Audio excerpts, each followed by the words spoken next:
7 o'clock and time for the council meeting. Welcome all. The mayor has had a medical procedure done and he's home recuperating. We wish him all the best. And it'll just be left to me tonight. I apologize for that in advance. Pastor Porter, would all rise for the benediction and then the pledge of allegiance, please?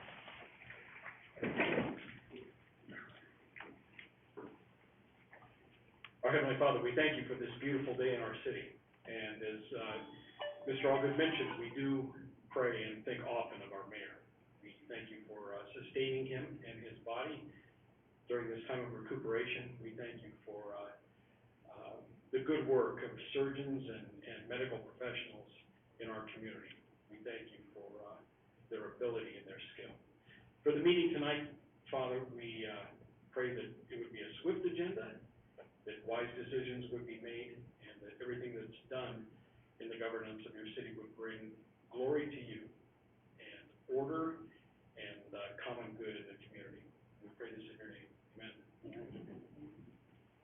I pledge allegiance to the flag of the United States of America and to the republic for which it stands, one nation, under God, indivisible, with liberty and justice for all. Thank you, Mr. Chair. Would the clerk call roll, please? Allgood. Here. Wagner. Here. Hopper. Here. Paulson. Here. Pollard. Here. McGee. Here.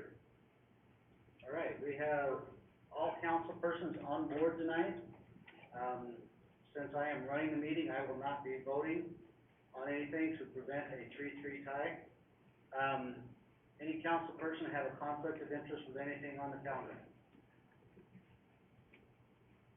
Hearing none, are there any presentations tonight that we have not listed?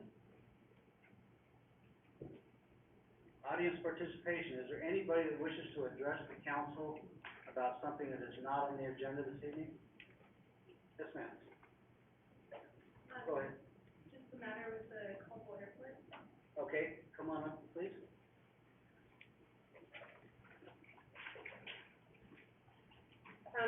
So I would like to introduce myself. My name is Rebecca Aldrich, and I am the owner and operator out at the Caldwell Airport Cafe.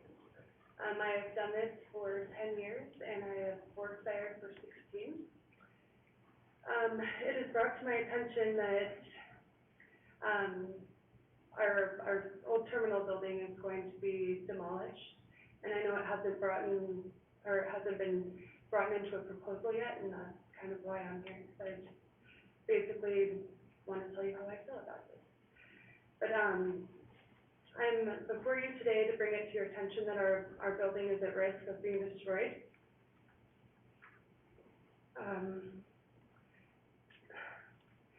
The old terminal building,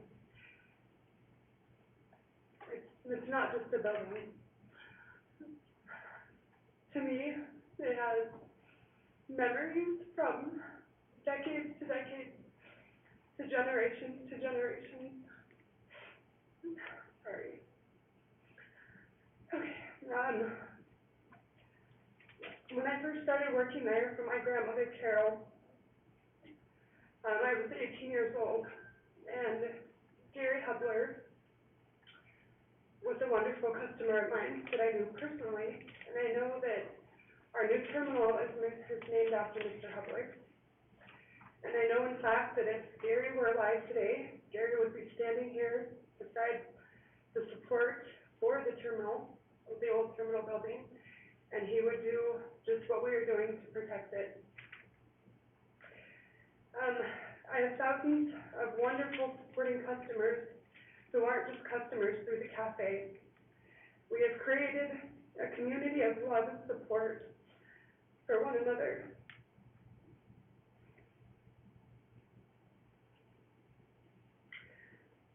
We have customers who fly from McCall just for the atmosphere, who travel from all around the Treasure Valley just for the atmosphere.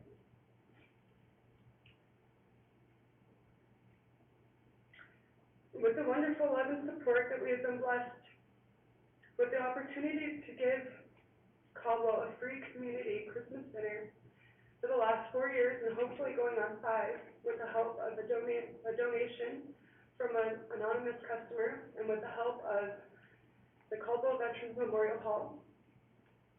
I do everything in my power to help with fundraisers and anything in support to the Veterans Hall because of the wonderful things they do.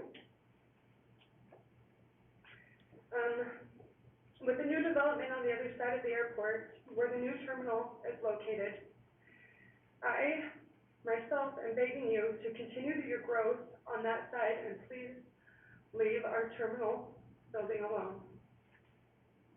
I understand that it costs tax dollars, and I also understand, and I can speak on the behalf of your taxpayers, that they would be proud to know and see where their tax dollars are going. I'm asking you, before ever considering destroying the terminal building, to consider raising our monthly rent, which hasn't been raised in the last 30 years.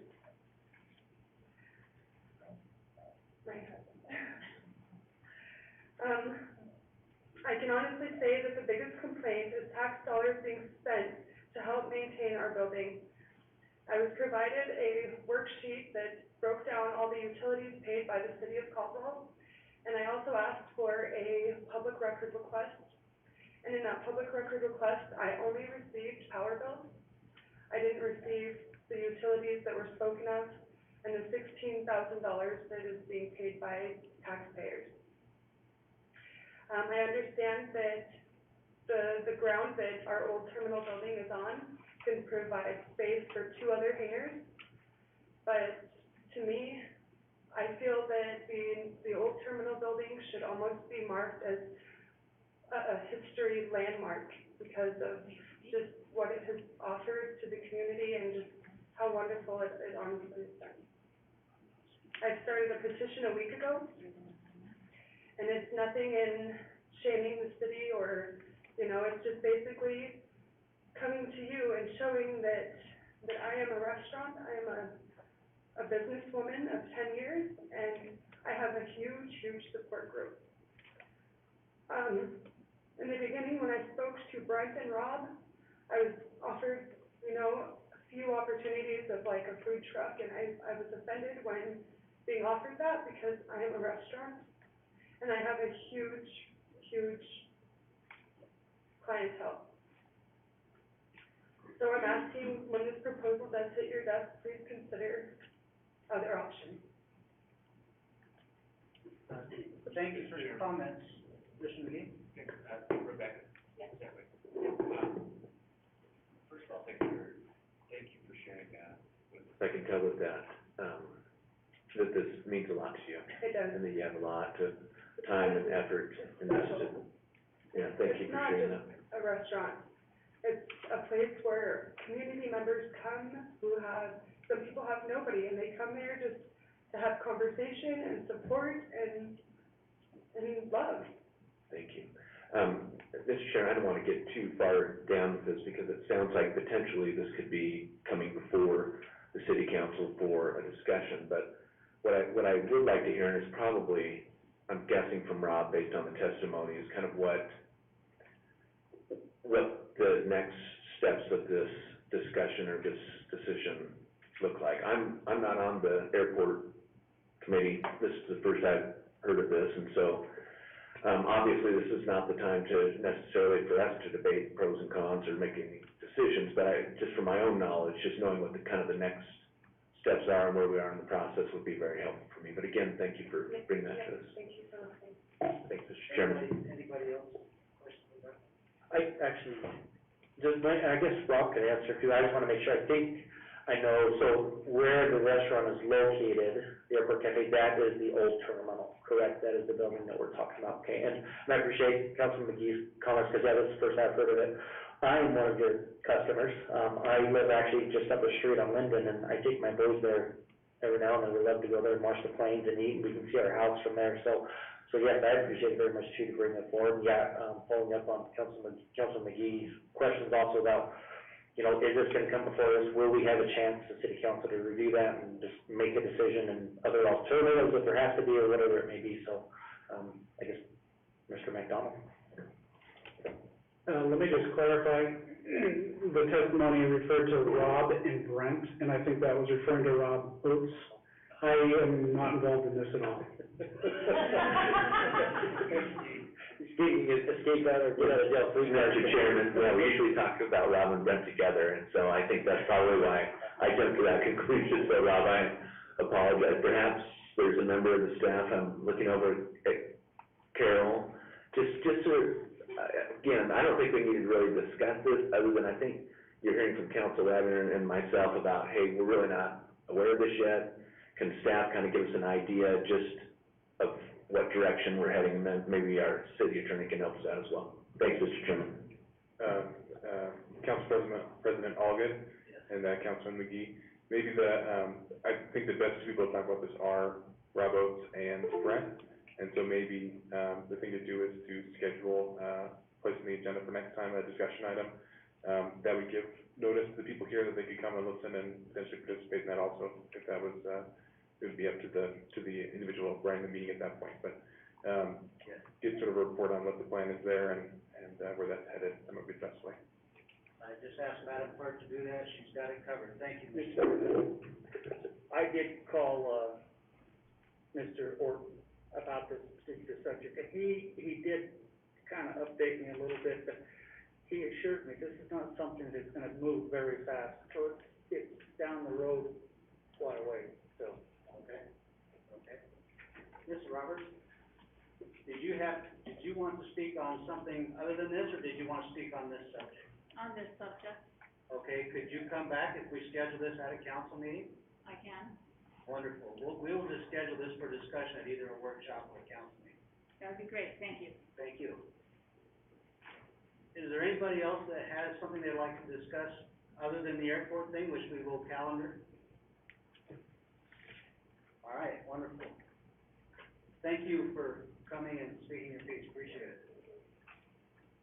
All right, the consent calendar is before you, what's your privilege? Council President, Yes, Mike Pollard. I move that we approve the consent calendar as printed. thank you, is there a second?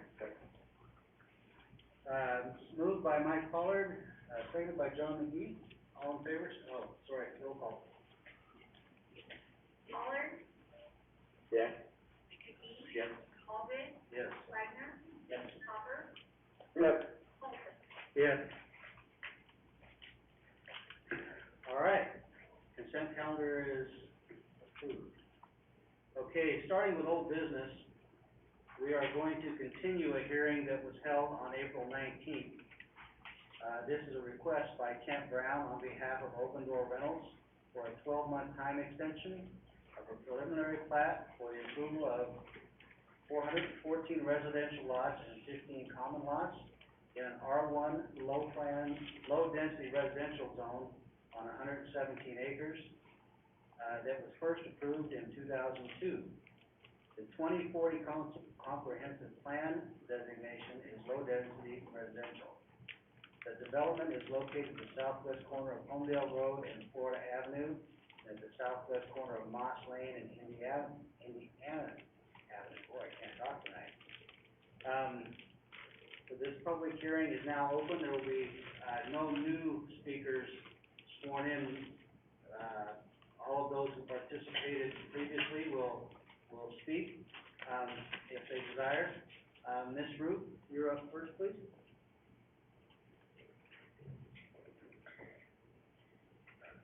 Thank you, Council. Debbie Root, Senior Planner, 621 Cleveland Boulevard, and I have been sworn. As indicated, we are here to revisit, continue a discussion regarding the Cedars time extension, whereby, staff proposed that at the very least, that the easements, the canal easements, be placed in common lots, and that the council consider only approving, phase 2 because of the infrastructure being in place for that development. It would not be in the interest of the city or the council to, deny that or make them retool that, portion of the development at this point. Extremely expensive, extremely time consuming for both staff and the developer, and not really, in our interest. The developer has provided a new revised preliminary plat. They did this quite quickly, and also provided an Excel file with the lot dimensions of those proposed lots. With that being said, they did place common lots along the drainages for the remaining phases of the development. It did not really reduce the size of those lots along the drainages. There are a few that are or in the 5,000 square foot range, but not very many. The remaining lots are in the 6,000 plus square foot range, because most of those lots ranged in the size of, 8 to 10 to 12,000 square feet, where they included the drainage easements. With that said, what I did do with the, Excel spreadsheet that was provided for this preliminary plat, they did not retool the lots other than those drainage easements, so they are still, the dimensional standard that was approved in 2002 primarily. They did add some open space lots and things, and Mr. Brown can maybe speak to that, but, so for the 324 remaining lots in this development, there are 190 that are less than 7,000 square feet, so in the R2 dimensional standard, which is about 58% of the lots that, remain to be built.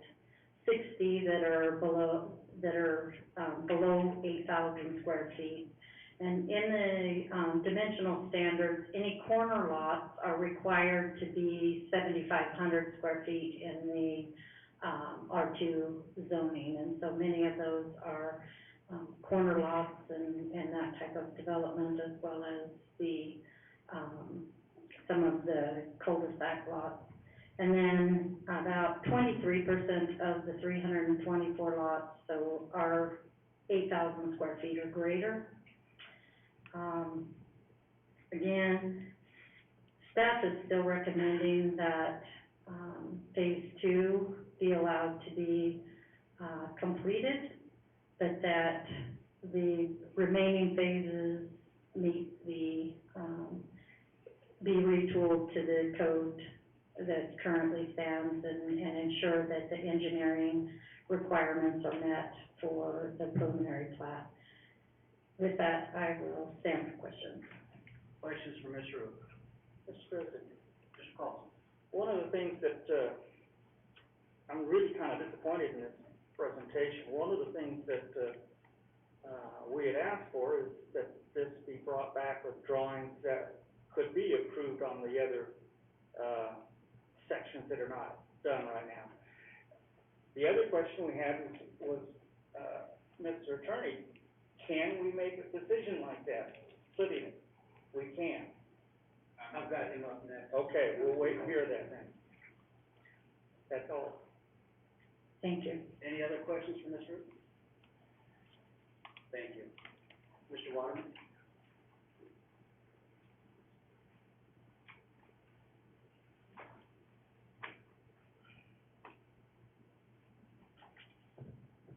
Douglas Waterman, address 324 West Dewey Avenue in Nampa, and I acknowledge that being sworn in. So, as, Councilman Carlson pointed out, there was a question posed about options in terms of what could be approved or conditions, how we could move forward. So I reviewed the city code and what case law I could find, and I think I have a number of options that are legally appropriate, and I'll go through those, and then, council will have the ability to choose amongst those options. So the starting point, the city code related to approving time extensions for preliminary plats lists 3 criteria on which the decision is gonna be made. that there are no outstanding code violations, that the preliminary plat as previously approved is still in the best interest of the city of Caldwell, and that there are no significant changes to city code that require substantial modification. And I had a meeting with staff as well to talk about what sort of the line is between ordinary course of business modifications to a preliminary plat as it goes through the process of preliminary to final plat, versus substantial modification. Another thing to note is that those three criteria sound like yes or no boxes, but council has the ability to approve, an extension with conditions, which I take to mean that there may be a situation where one of those criteria would not be met but for a condition. And council, by the imposition of that condition, can make the plat, the preliminary plat extension, meet those three conditions. So there must therefore be some situation where council says, what we're being presented with for a time extension doesn't meet the three criteria, but we're adding a condition, and with the condition, it does. So, council has, as a first option, can say, the plat as it was originally presented meets those three criteria, we approve the time extension. That's what the applicant was requesting, although they have provided this updated, preliminary plat.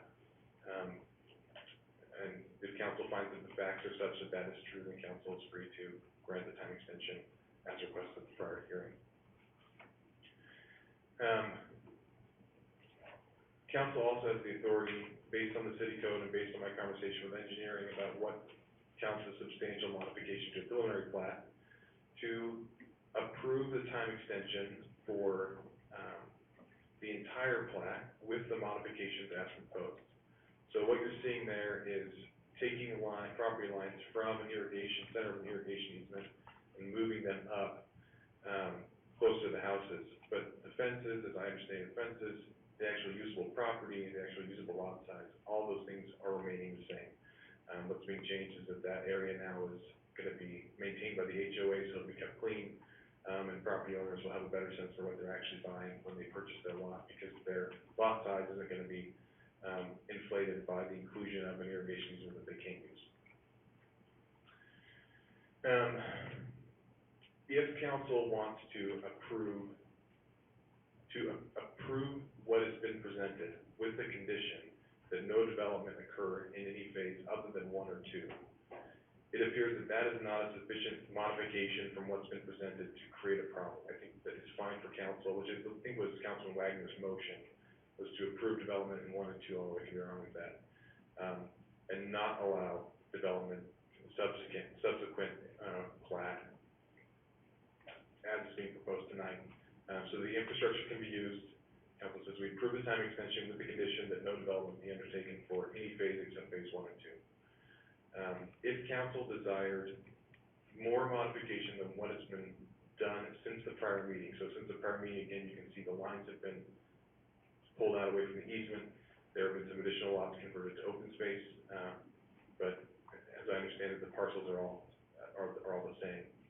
If council wants a modification that substantially deviates for the remainder of the phases from what's been presented, then I would recommend approving the extension with the condition that no development occur in any phases other than phase 1 and 2. Allow the applicant to file for a modification, go through the regular process for replatting, have the hearing, and then get that approved.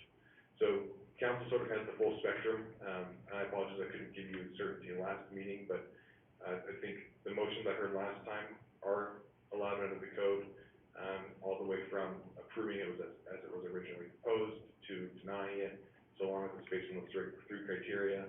But if the request is, can council approve development in phase 1 and 2 and not allow development to continue to other phases, the answer is yes. Approve it with the condition that development not occur in the remaining phases, and the developer can come back with a modified plan. Thank you. Questions from Mr. Waterman? Mr. Chairman. Yes. Mr. Waterman, I think I understand. This is one of the more complicated ones that I've seen since I've been on the council, so bear with me. If I understand this correctly, then the council could tonight approve phases 1 and 2, and then stop continued development on the additional phases, So what would then happen? I'm assuming that the developer would then come back at another point in time and ask for those other phases to be approved, is that right? So, council could do that, or, it would essentially mean the developer had to create a new preliminary plat, meeting new current code requirements for the remainder of the portion. It would have to tie into the infrastructure endpoints and the roadway endpoints and that kind of thing, but rather than just seeing lot line adjustments and area converted to open space, you would potentially see different roadways, larger lots overall, a more substantive change. Thank you. Are there any further questions from Mr. Lawton? Thank you. Good. Mr. Brown? For the record, Kent Brown, 3161 East Springwood, Meridian, Idaho. And would you acknowledge you've been sworn, sir? And I have been sworn in. Thank you. The discussion that we had last time, one of the first items was, can we remove the Dixie drain from those lots and provide that area and show that, and add some more common space. We did that one, but I've also, what took a lot longer to do, and I didn't get a copy until Sunday night, and I have one that Rob can pull up that has 8,000 feet or greater and has the larger lots on the corners. I didn't get a spreadsheet, like we provided to Debbie.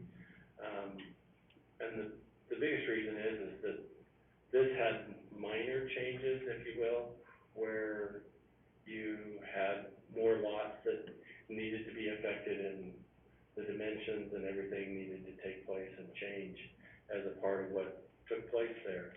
Overall, it's reduced the number of lots by 47, so the 324 that is remaining drops by 47 with going to the 8,000 square foot lots. And so that's the biggest change. If you would like to see that, Rob can put that up. It's not in your packets, but it just took longer for us to do that in that time period. And so, we're pouring concrete, in phase 2. We've started that with what's going on there. Do you have a pointer I can highlight? Thank you, Debbie.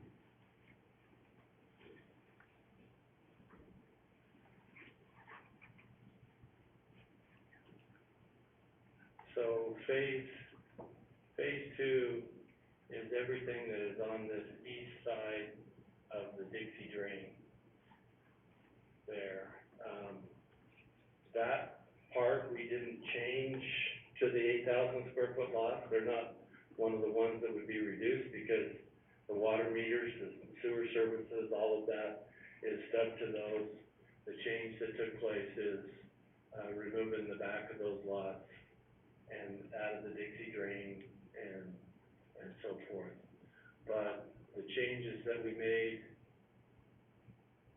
I can hold on to this, all of these and all of these lots that are in this portion have been increased to the R1 standard as has been modified, and then adding more open space.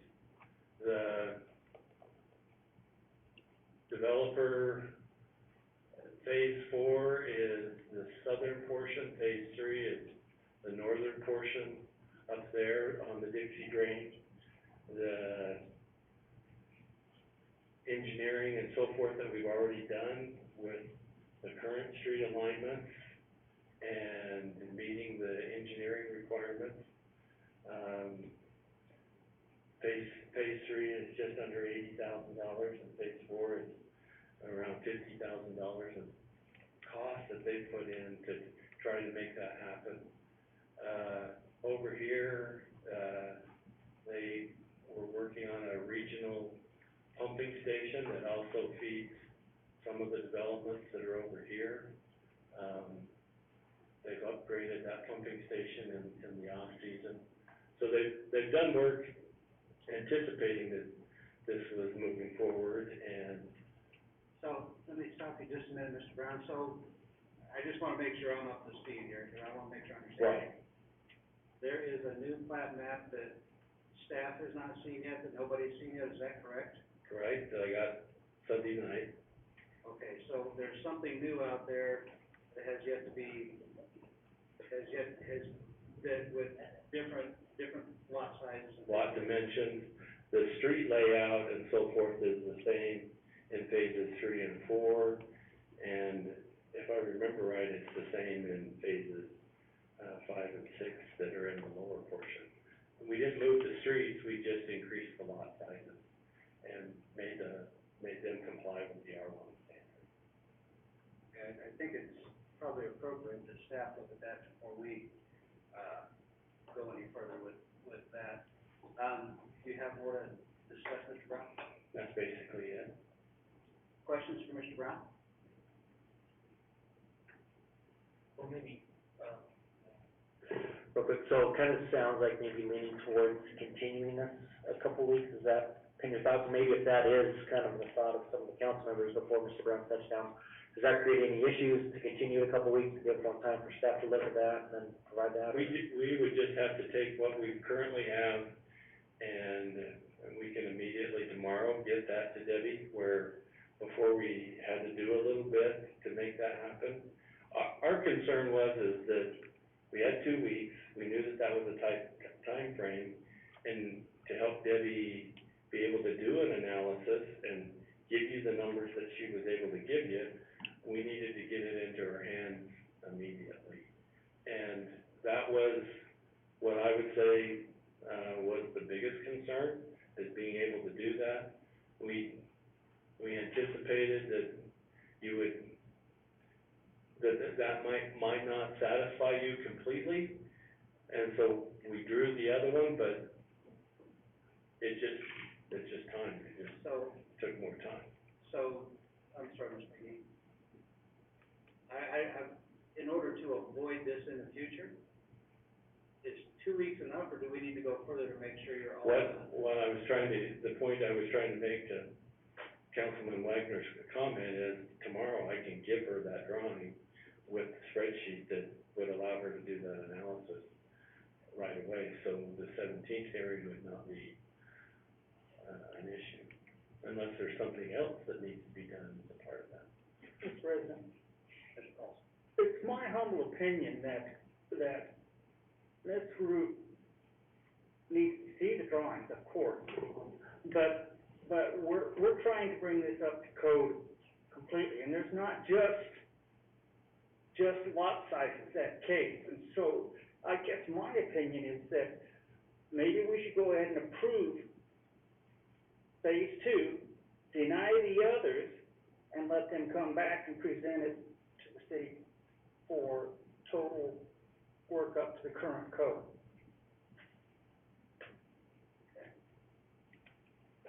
I just, if we just continue extending it, then we're gonna find something else that needs to be done, and let's get it all done at one time.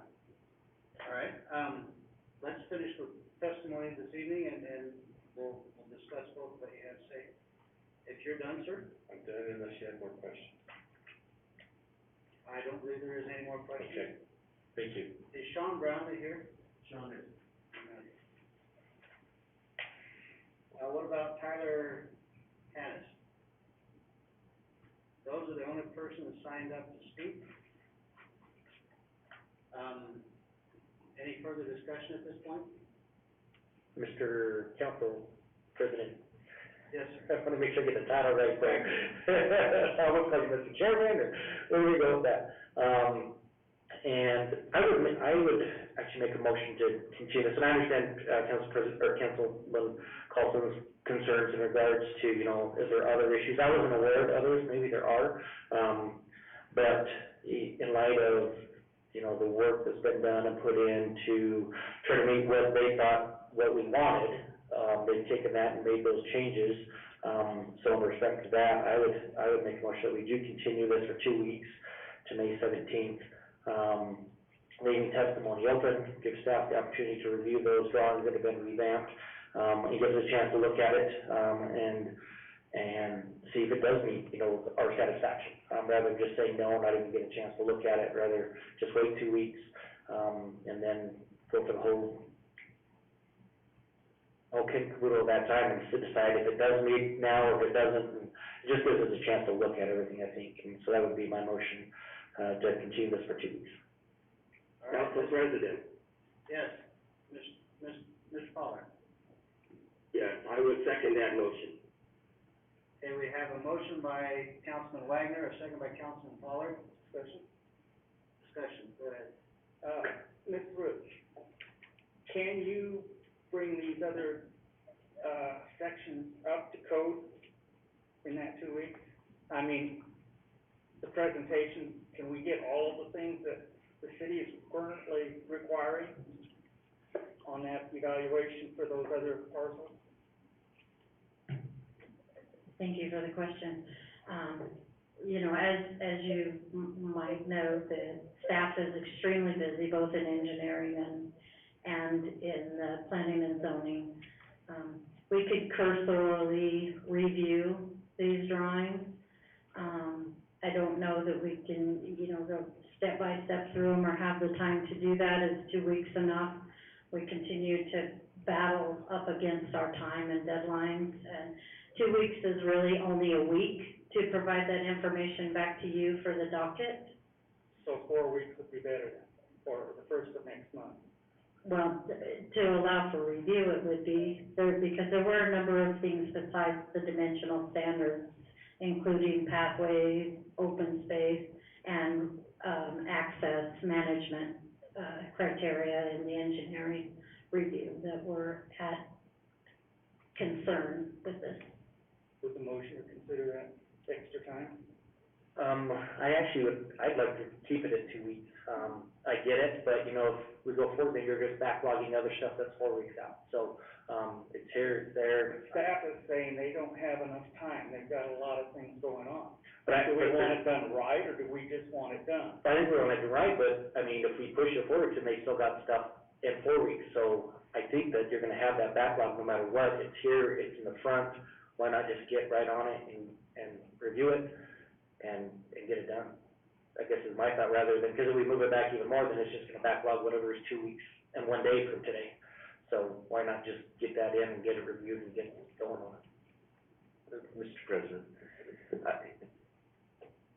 I'm trying to find to thread the needle perhaps between Mr. Carlson's point and Mr. Wagner's point. Perhaps, at the beginning of old business during our meeting in 2 weeks, if Debbie can give an early indication in her testimony, if she's here, as to whether or not she's had time to do that, then that might be a way for us to save some time. So, in other words, if we continue it, we put it on the agenda under old business, and we find out from staff today that 2 weeks has not been an adequate amount of time, you know, we can continue another 2 weeks. I know that I frankly don't like to keep continuing these, but I almost feel like at this point, we've ridden this horse for so long, I'd hate to kind of stop everything we're doing and just look a different direction. And so, I mean, I understand the points that are being made, but it seems to me like the logical thing to do, since we've been trying to work with our staff and with the developer on this. And frankly, I see light at the end of the tunnel on this development. Should put it back on the agenda for 2 weeks, and then if Debbie and her staff haven't had a chance to do the proper review, then we just continue it for 2 more weeks. But She can continue it. yeah, I mean, I'm getting a little tired of continuing it too, but I'm certainly willing to vote in favor to continue it 2 more weeks and then take a look at it. So I support Councilman Wagner's motion for that reason. Mr. President, Mr. Hopper. just not to get you down a different path, but honestly, we're talking about extraordinary measures to keep a plat alive It's been sitting on the shelf for 17 years until now. And suddenly it's urgent and we wanna operate and do everything we can to make this old thing go through. And it just seems to me like the right thing to do is where they made the investment in phases 1 and 2, let those happen.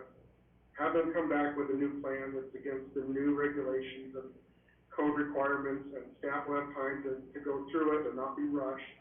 And that just is the thing that makes sense to me.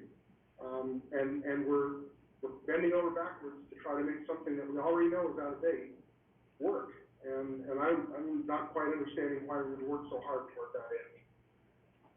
All right, Mr. Hopper, thank you. There's a motion on the floor, so we're gonna finish this motion, and, we will move forward from there. The motion has been that we continue for 2 weeks, and Ms. Root will make a presentation at that time as to whether she's had time or not. Mr. Pollard, are you still good with that? Yes, sir. All right, clerk, will you call the roll, please? Wagner? Yes. Hopper? No. Paulson? No. Pollard? Yes. McGee? Yes. The motion passes 3-2. It will be continued to the next council meeting. Thank you, Mr. Brown.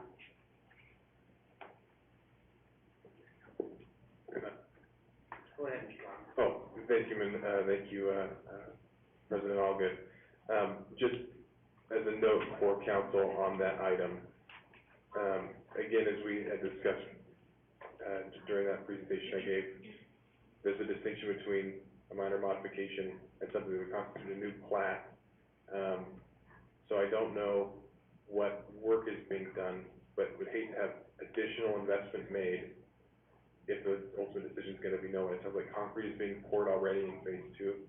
Anyway, maybe would hope that staff would communicate that an extension is not a guarantee that something's gonna be improved in the future. Thanks, Mr. Waterman. Mrs. Root, did you hear what Mr. Waterman said?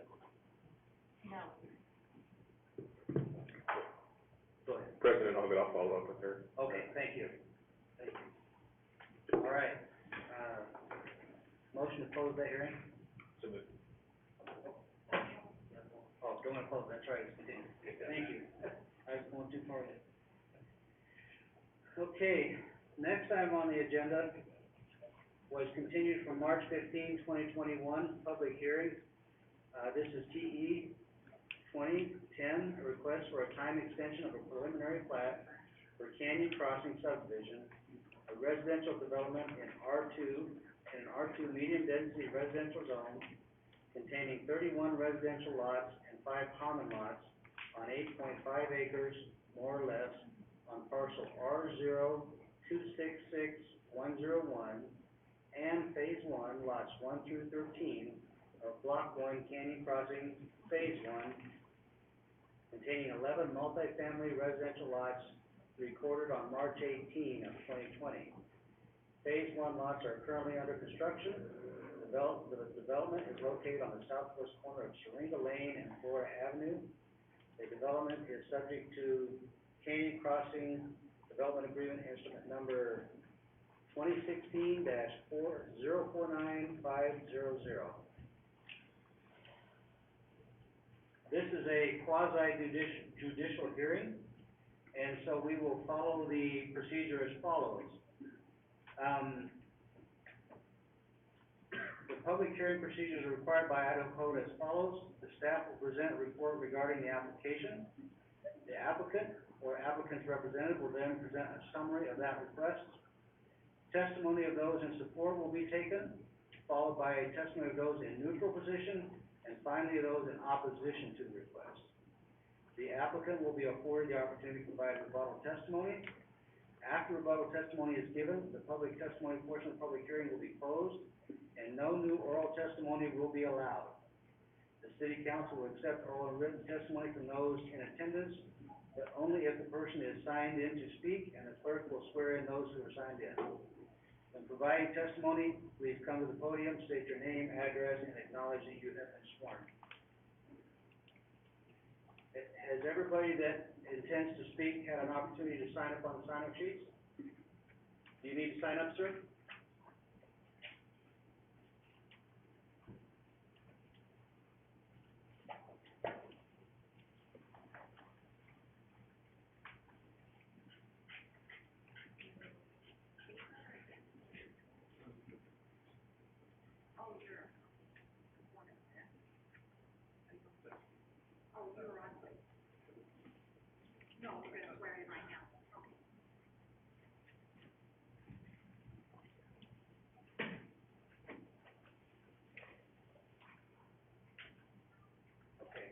For all those who intend to speak at this hearing or the next hearing in new business, which is item number 1, would you please stand and raise your hand to be sworn?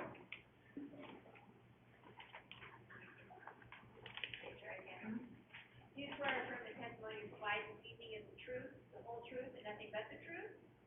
Yes. You may be seated, thank you. All right, Mr. Matt, thank you.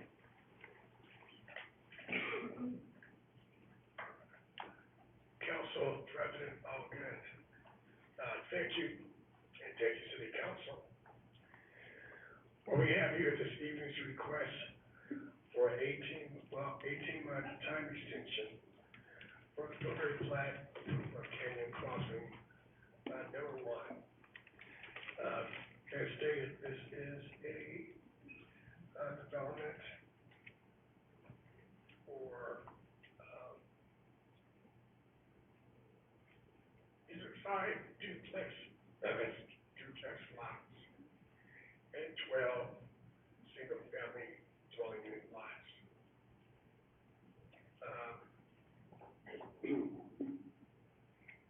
If you have a chance to review the staff report, I tried to give a little history, based upon our files.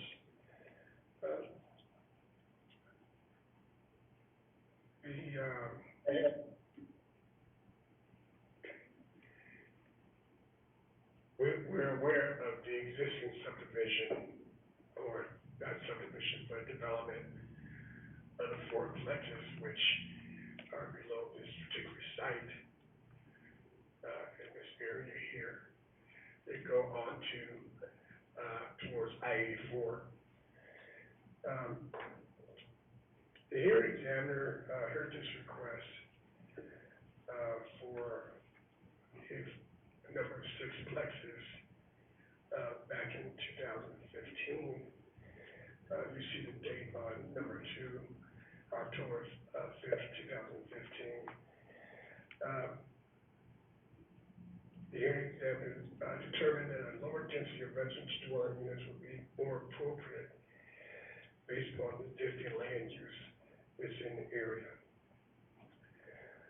We continue to, May 31st, 2016, the request of 8.79 acres from R1 to R2 went through the process and requested for 35 residential lots, 3 common lots, and 11 fourplexes. Hearing examiner denied this request, stating that they need to be more of a mixed use, a mixture of duplexes and fourplexes, that they should transition from fourplexes to duplexes to single-family dwelling units. And that's basically what you have there. The applicant came back and forth over a number of years, either appealing to the city council, going back to the hearing examiner, and to make a longer story shorter, this is what we have before us right now. This request, is before us. One of the biggest issues, that we have here is that the proposed duplexes, could you go to the next slide, I believe? This is a layout. On the right side, I've had some neighbors call me regarding a fence that should go along with Florida to provide some screening for children playing and balls going into the street. Talked to the applicant, and he definitely should be like, a chain link fence because it still needs to be seen by family members, your children playing. Next slide. You can set that. The concern staff has had is regarding the design of the dwelling units. These are the duplexes. We have no elevations of the single-family dwelling units. Staff was concerned in regards to, and maybe it's the color that it looks very similar to the existing fourplexes, adjacent to this project. The concern the staff has is the architectural features, materials, articulation of the design. We have no materials of what's going to be used on the site, and so we made a condition that the applicant provide us more detail of what they're proposing to do out of those sites.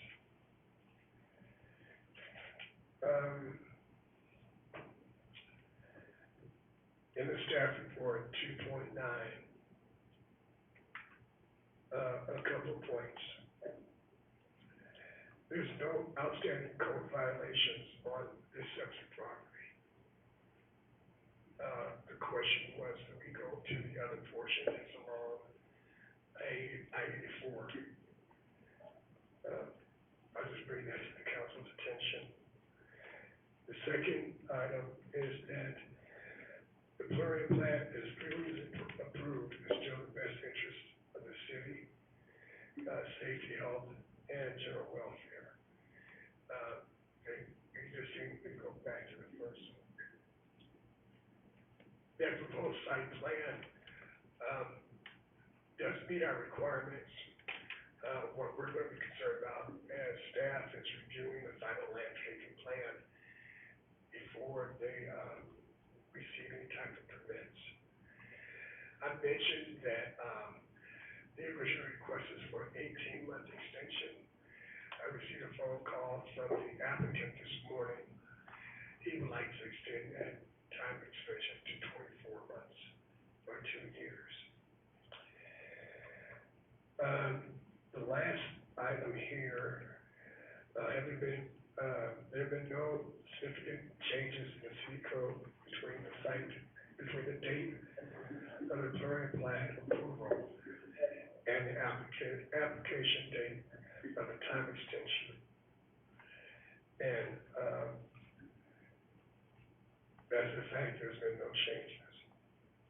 Other than now we have design review guidelines that we've been using as a guide to the public development community on how structures are viewed in regards to design.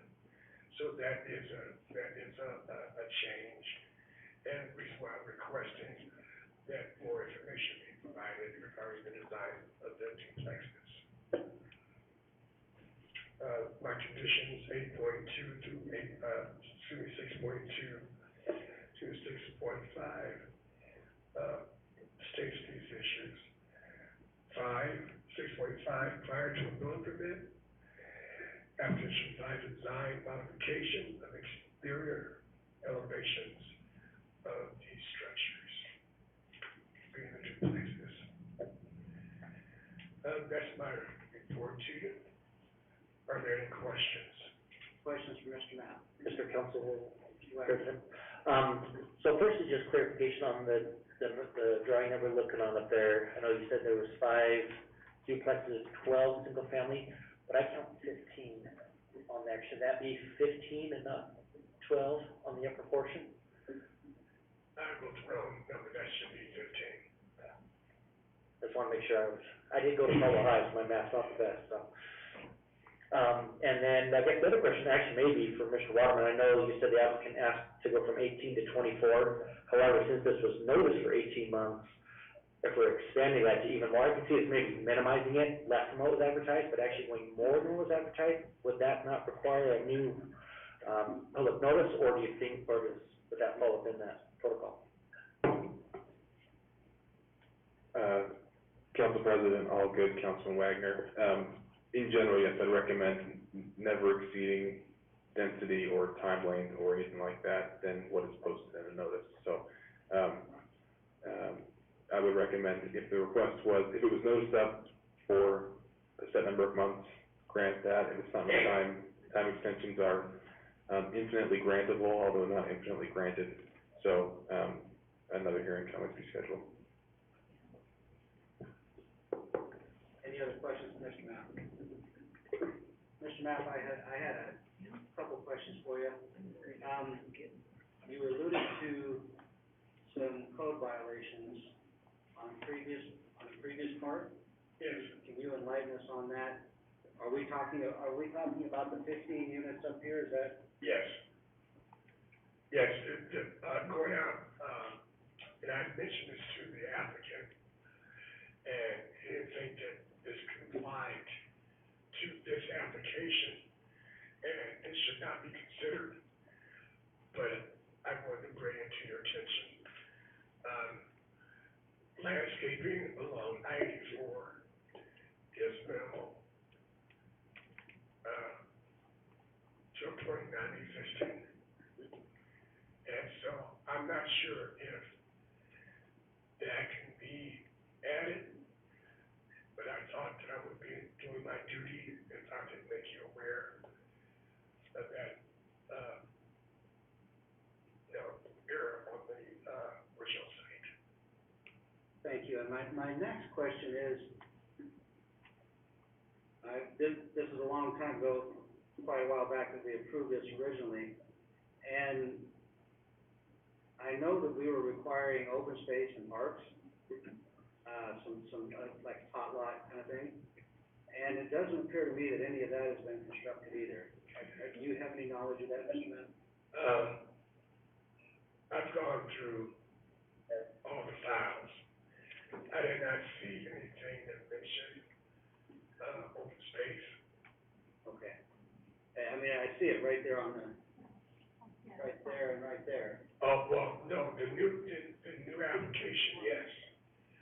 It has open space in this area here and here, and that was a condition of the, that application of, Canyon Crossing, number 1. So, is number 1 complete? Okay, this is just Canyon Crossing here, Okay. and this is Canyon Crossing number 1. That's number 2. That's number 2. Then number 2? That's number 2. Okay, oh, that's right, this was 2. So number 2 was built first? I'm going.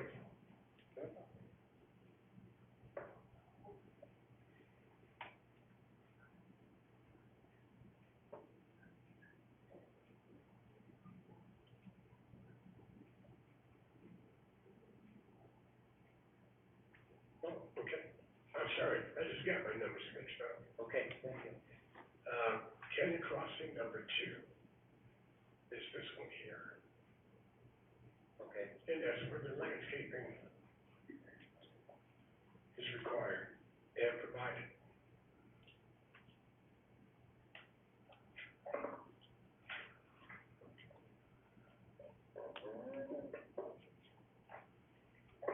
So, and I'm still going back to my question, at what time are we supposed to have parks or open space done? Do you know off the top of your head? For this one, Yes, there's one on each side right there, one on Florida Avenue. there's no timeline of when those would be placed on site. So the whole site could be built out before those are put in? Yes, sir. That's gonna be one complete development when he develops that parcel. That should be under one permit. And maybe that's a question that, the applicant may want to respond. There's nothing in the staff report, nothing in the application or previous approval that provided any timing on the two open space parcels. So technically, they could be built in the first portion of it or near the end. Mr. Wagner, did you have So, follow-up? yeah, just kind of to clarify that, would they not have to be built before the final plat was recorded? So if we do a time extension for 18 months, would those not have to be finished before the final plat is recorded and signed to meet the conditions of it? Or the open space? Debbie might want to respond, but we haven't really talked about that. As far as I know, the preliminary plat hasn't even been, finalized. But I have a record of it. So I would have to get back with you on that. So maybe so they're still working on the preliminary plat? Let me look.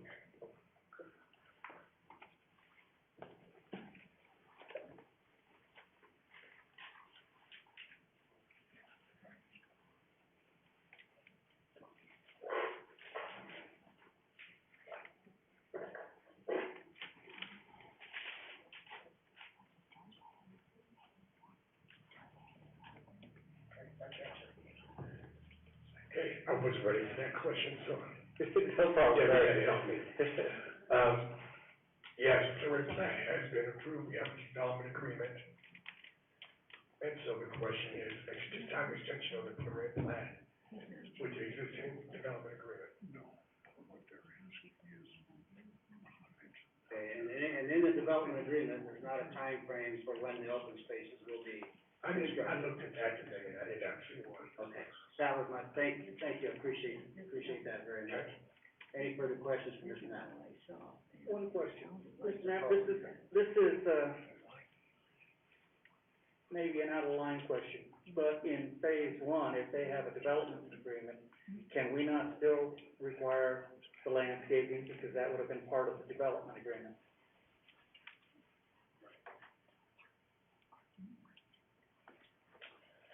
I don't think it has a development agreement, but I'll have to go back and look. Okay, thank you. Okay, thank you, Mr. Knapp.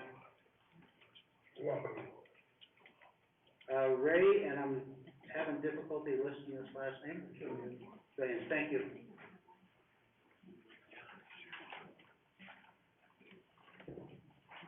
My name's Ray Kelly, and I'm representing the ownership on short notice. And Would not you, directly involved. okay, would you state your address and, 9235 West Wild Branch, I live in Star. and you've been sworn? Yes. Thank you, go ahead, sir. I'm just here, we're simply asking for the 24-month extension to allow some time to make sure everything's done correctly, given the market situation, that we can execute the whole plan. Questions for Mr. Kelly? Statement? Go ahead, Ms. Coffey. As you probably heard our attorney say, that it was noticed for 18 months, and that's what we have to base our decision on. No, I understand that clearly. I think that there was some confusion in the advice that he was given, that it was 18 months, and then later he was told that it's 24 months. So he's asked for the 24, but it sounds like it was in that timeline that the notice went out as 18, so it is what it is. Okay. Further questions for Mr. Kelly? Thank you, sir. For those who are in neutral, Carol Jones.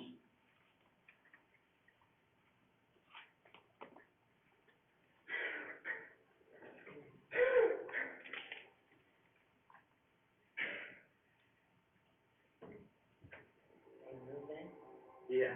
Okay. Can y'all hear me? Yes.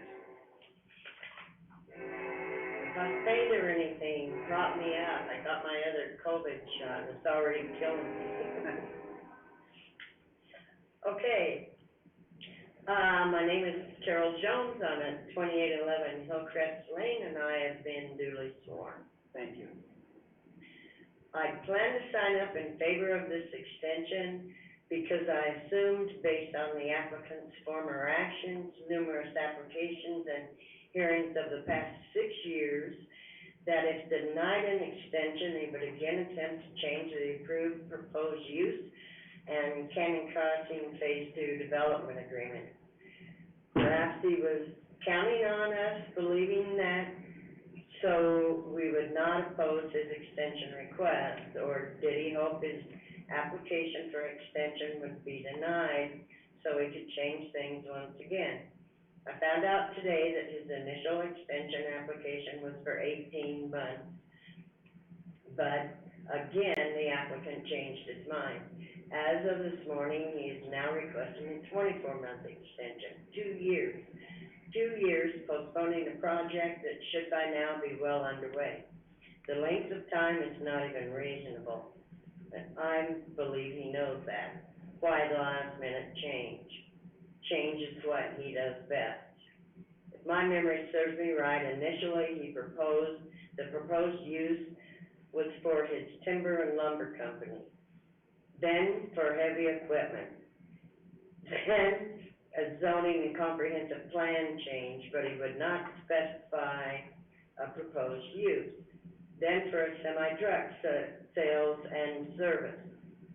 Then he was gonna build 6-plex units, then 4-plex units. Finally, he settled on part 4-plex, duplex units, and some single-family dwellings. Currently, there are 23 4-plex units built. If all are occupied, that means 92 resident families. How many children occupy those 92 units, I do not know. What I do know is that no common areas, parks, playgrounds, or anything similar occupy this project. No safety fences have been erected. How Phase 1 was approved without constructing those is a mystery to me, unless the city council thought Phase 2 would be completed in a reasonable length of time, not 6 years later or 8 years later, but in a timely manner. We are now into the 6th year of this development. Why should he be granted another 2 years to do what he hasn't done thus far? And what change requests will come next? The concerned residents of this community are tired of trying to outguess this applicant, tired of researching what we can do to get the city council to listen to us and to respond to our pleas. You may have been in attendance here when I brought up that the deed Mr. Giuliani placed in the file was not for the property in question, and that he was not, although purported to be, the owner of record. I got a copy of that deed. Later, when I received more documents, a different deed was in the file with the same document number on it. The first deed had been replaced, but no record of that replacement was noted. At that time, Jerem Wagner was the senior planner. The same Jerem Wagner stated he helped to clean up the property now known as Canyon Crossing. The same Jerem Wagner that now sits on this council. Due to the appearance of a conflict of interest, I suggest Mr. Wagner recuse himself from the decision-making process on this issue. I mean no offense or disparagement of Mr. Wagner. I just make that request. That said, with adequate conditions, I would be in favor of an extension of 90 to 120 days. Those conditions being that the common areas in the development agreement be completed within that time and safety fencing be erected to protect the children living in this development. The kids are crossing South Florida Avenue to play at the church playground across the street. They shouldn't have to do that. I'm sorry. And they shouldn't have to wait for 2 more summers when they've already waited 5 or 6 summers to have a safe place to play. I urge you to grant an extension of from 90 to 120 days with those conditions and any others you deem reasonable. Thank you for your time. Thank you. Questions for Ms. Jones? Mr. Council President, it's good to see you, Carol. It's from here. Sorry, Jeremiah, No. thank you very much, but No, there's no offense taken, but I just want to clarify with the attorney, in regards to his opinions in the matter. I was involved, obviously, with the prior applications, not this one, obviously, since that time extension on that. There's no, obviously, financial gain or anything of that nature, no, nothing in regards with Mr. Giuliani or the project, but just if I could get, some thoughts from you, Mr. Attorney. Chairman Oliver, Councilman Wagner, yeah, there's no conflict of interest because you don't have anything personally to gain. So then, that moves us into the question of, making sure there's been no ex parte impact on the hearing. And so, the question for you is then, do you feel like you can make an assessment on the hearing in front of you based only on the record presented to you? If the answer is yes, then you can continue to participate, and if you feel the answer is no, then you wouldn't. Very good. So, Mr. Council President, and Carol, for you, I do not have any financial obligations. I've not seen Mr. Giuliani for many, many years. lucky you. In that regard, and I am completely unbiased. I've not had any ex parte communication, no discussion of this. To be honest, didn't really know this was coming forward until the notice just came out. So, in all full disclosure, I've not had any discussions. There's no financial gain.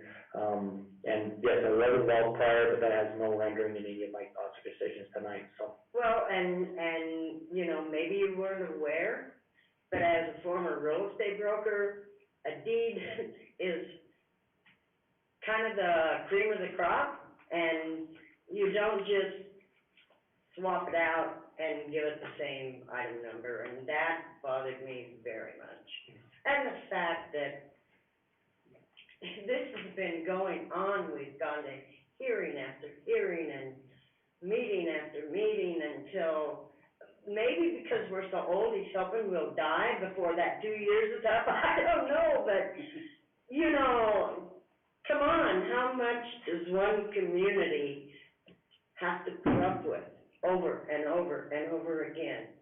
And if we don't show up, then what? Because we care about our community and our neighbors. That's it. Mr. Council President, if I might just have a follow-up question. So I know that there was a letter that you submitted, you and Ms. Krishlan, in regards to support of the original request, that 18-month time extension.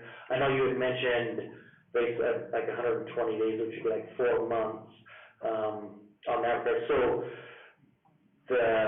I guess my question is, so it seemed like you were okay with the 18 months, not the 24. I didn't know it was 18 months, to be honest with you, Jerem. Sue's the one that went down and, talked to Mr. Matt, and, we didn't have a copy of the application. I don't live within that football field, 300 feet. So I didn't even get a notification. My neighbors contacted me. So I had no idea. I just assumed that it would be reasonable. 90 to 120 days sounds reasonable. It would still be decent weather. He could still do his infrastructure and get those parks up for the kids and the fencing and do what should have been done, by the end of this month? Is that when it was supposed to be done? And I'm not certain, I haven't seen the days on that, and I don't know where, if they've made any application, but to be honest, if they made like an application today, and this is no offense to Mr. McDonald or his staff, there were so many applications in, it would probably be 90 to 120 days before those were reviewed and possibly been approved before they can even start construction on those. That would be a really, really tight, tough, near impossible timeframe. What you're saying is, when that phase 2 was approved, there were no renderings, there was nothing that approval was based on at that time? So it's a different level, of drawings that get submitted to the engineering department. And I think it was March of last year, in the documents that we have, that the final plat was approved, and Ms. Root can confirm that. So it appears that March, so they have 12 months, and this time extension probably came in before that, in that regard, so. Right, the time extension was filed timely. It's taken this time to get to hearing. I have another question, and you people are the experts, you can tell me.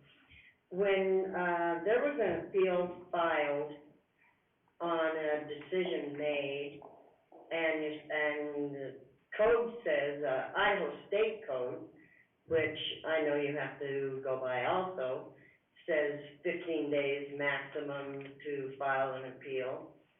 It was 25 days after that decision was made before that appeal was filed. Ms. Jones, are you talking about something in relation to this case or appeal Yes, or something else? this case. Oh, when you say this case, you mean this extension or this project? This specific extension. No, I'm sorry. Thank you. I'll save that for later. Mr. McGee? Yeah, thank you, Mr. Chairman. It's probably a question for Mr. Waterman. Our options, I think you and, Councilman Wagner just discussed a few moments ago, you really can't grant an extension for more than what they're asking for. Can you grant an extension for less than the developer's asking for? Can you help me with that? President Alvey, Councilman McGee, yes, the language as I remember is up to 24 months. I'll double check that and pop back in if that's incorrect, but I'm 98% certain that it's up to 24 months. So you have the ability to grant a shorter one or add whatever other conditions you deem are appropriate to make this, to keep this in the best interest of the city. Do you have anything else, Ms. Jones? No, sir. Thank you That's very it. much. Thank you for your time. Okay, the second person I have signed up in neutral, I'm having a heck of a time reading the name. Van Gordon? Van Gorder. Van Gorder. Thank you, ma'am. Come on up. Okay. I can do this. Okay, thank you.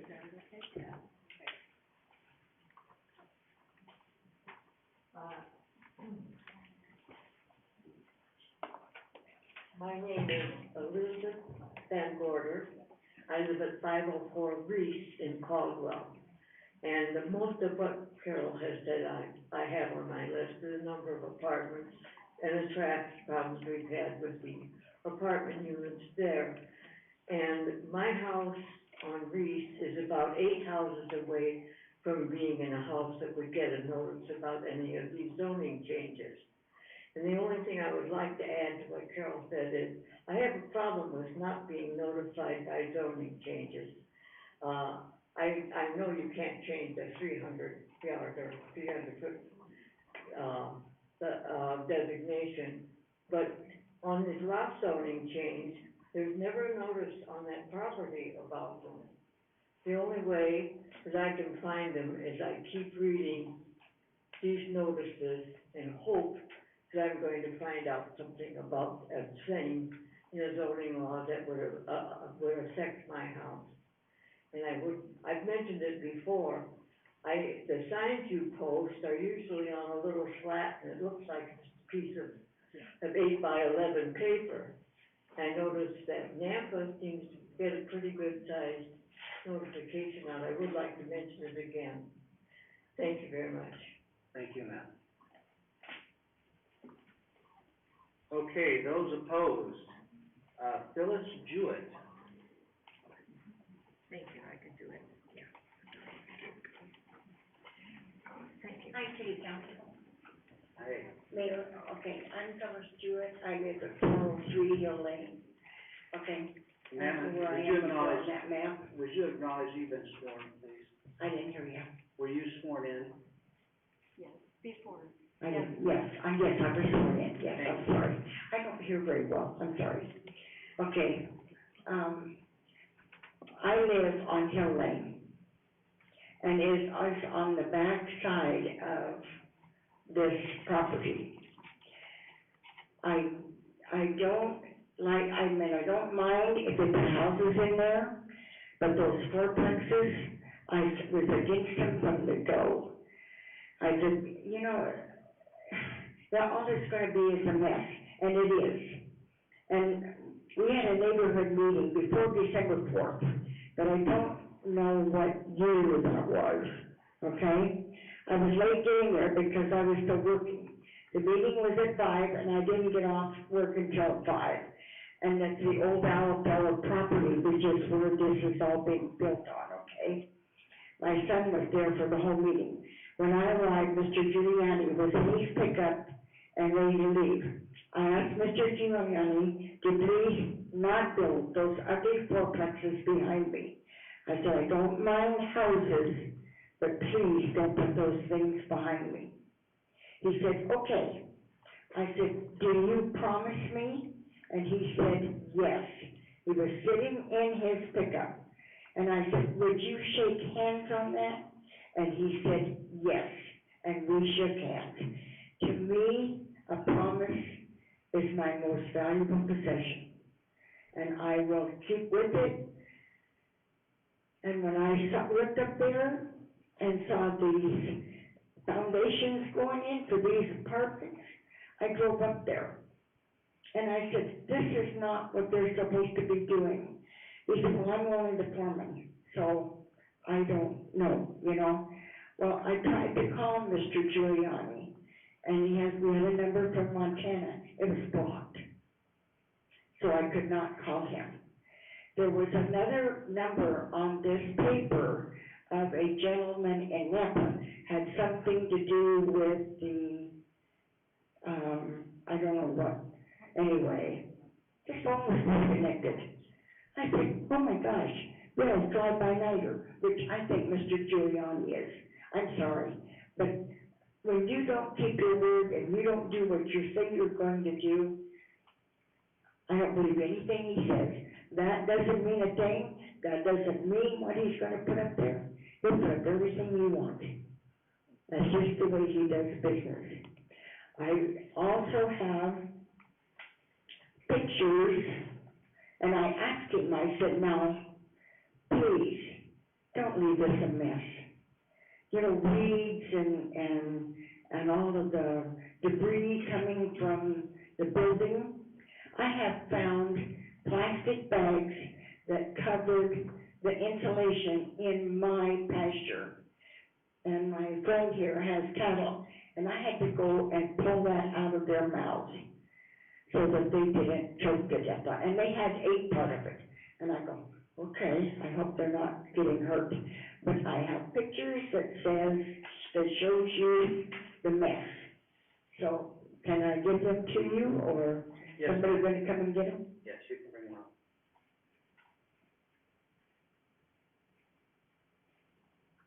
Thank you. I'll label you CC 1000.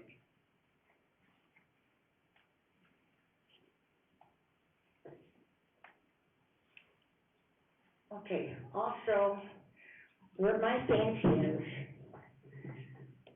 when we had the last meeting, which was December the 4th, I asked him to build a fence behind me so that I didn't have to look at that stuff. And he said he would. So now, if he doesn't do it, I'm gonna sue him. I mean, I'm sorry, but I have to go out and look at those. They look like army barracks. They're the ugliest things you ever seen. And his houses isn't any better. Or houses, or whatever they are, duplexes or whatever. But look at the kids we're gonna have up there. Look at the traffic we're gonna have up there. It's terrible. Just absolutely. And on my fence line, I went up and I tried to get on his property to get some trees that was coming up in my fence line. And I asked him, please, please, get rid of them. They're still there. He has done nothing. So, I don't know whether there's anything they can do about the houses to make them look better, but I want the trash gone, I want my fence built, I want my fence cleaned out that's there now, and that's all I got to say. Thank you. Questions for Ms. Jewett? Mr. Council President. Mr. Wagner? Just real quick, so where do you live? And can you tell on this map, or do we need to go to a different? Can Rick show you, 'cause I live on Hill Lane. It's just a little short, Yes, right down in the. okay.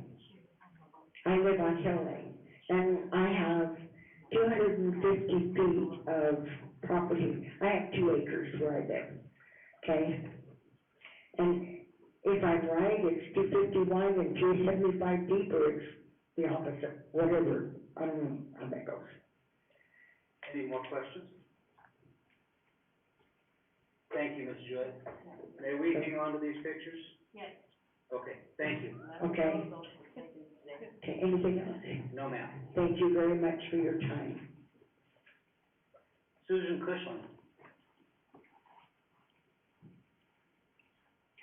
Hi, my name is Susan Cushlan, I live at 121 South Louisiana, and I have been sworn in.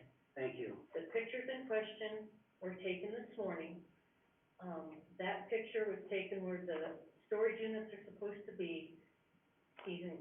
From my standpoint, he's in code violation of phase 1, because that's not supposed to happen. And there's dirt on the sidewalk, there's trash hanging out of piles of dirt that are in some of the pictures.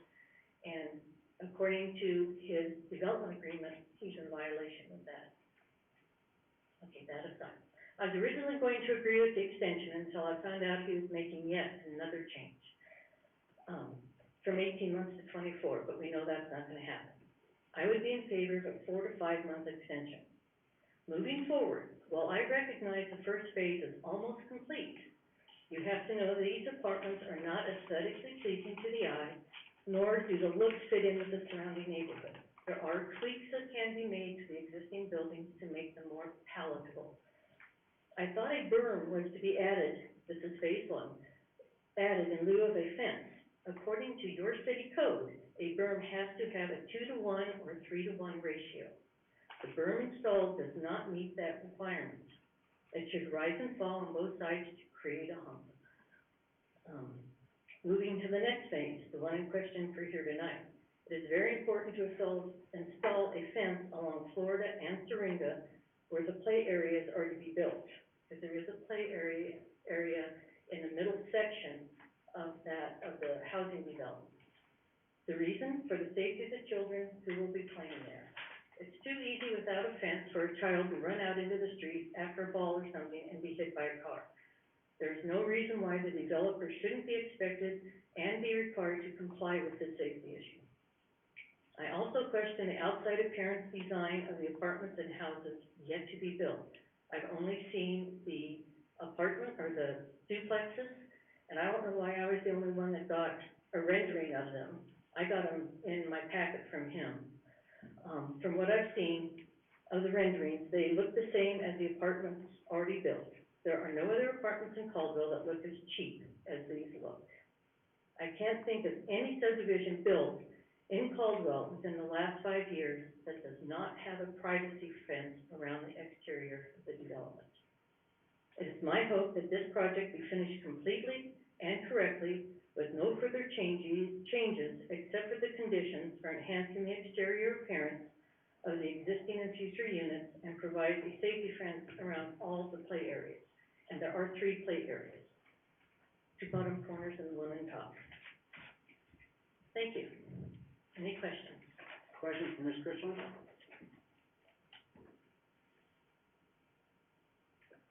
Mr. McGee? Thank you, and thank you for, Ms. Cushman, for being here and telling us about this. Mr. Waterman, can you address, Ms. Cushman's concerns about the berm ratio and the berm size, or perhaps someone on staff can, so that I can understand that that's actually, It's in your city code, yes, if there's 10307. code violation, existing code violation in the beginning phase. Can you help me with that? Council President Alden, may I ask a question of the speaker? Yes, go ahead. Quick question for you. That berm what you're talking about, is it within the code area here on the map, or is it That to is the south? concerning the first phase that's already been done. So it's to the south, it's It's below? to the south, Yeah, yes. so, And there is no berm, it's flat. And your code says required amenities are varying burned street landscape buffers of a 2:1 to 3:1 ratio.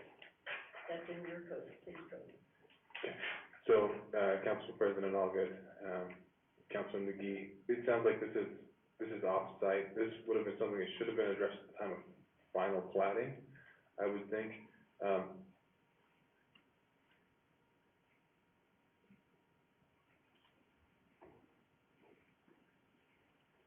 Yeah.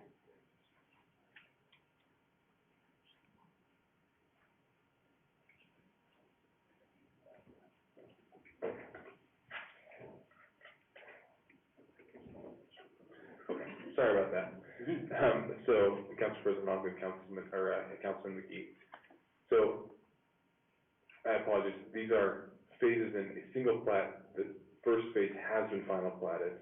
That was an issue that should have been addressed during final platting. I don't know the answer to what was required specific to this development versus what the code may talk to you about generally.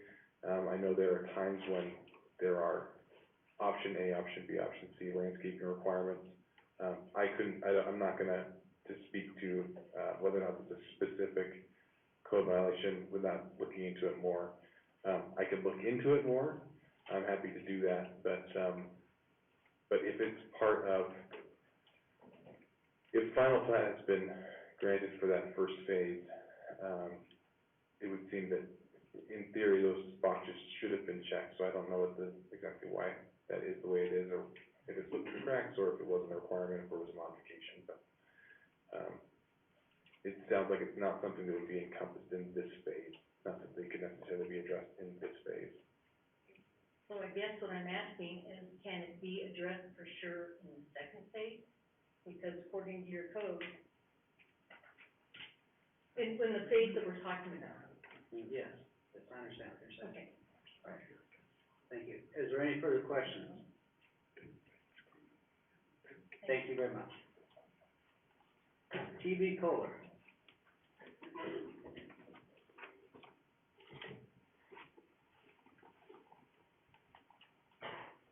President Allgood and council members, my name is Terry Kohler, my address is 111 South Louisiana Avenue here in Caldwell, and I've been duly sworn in.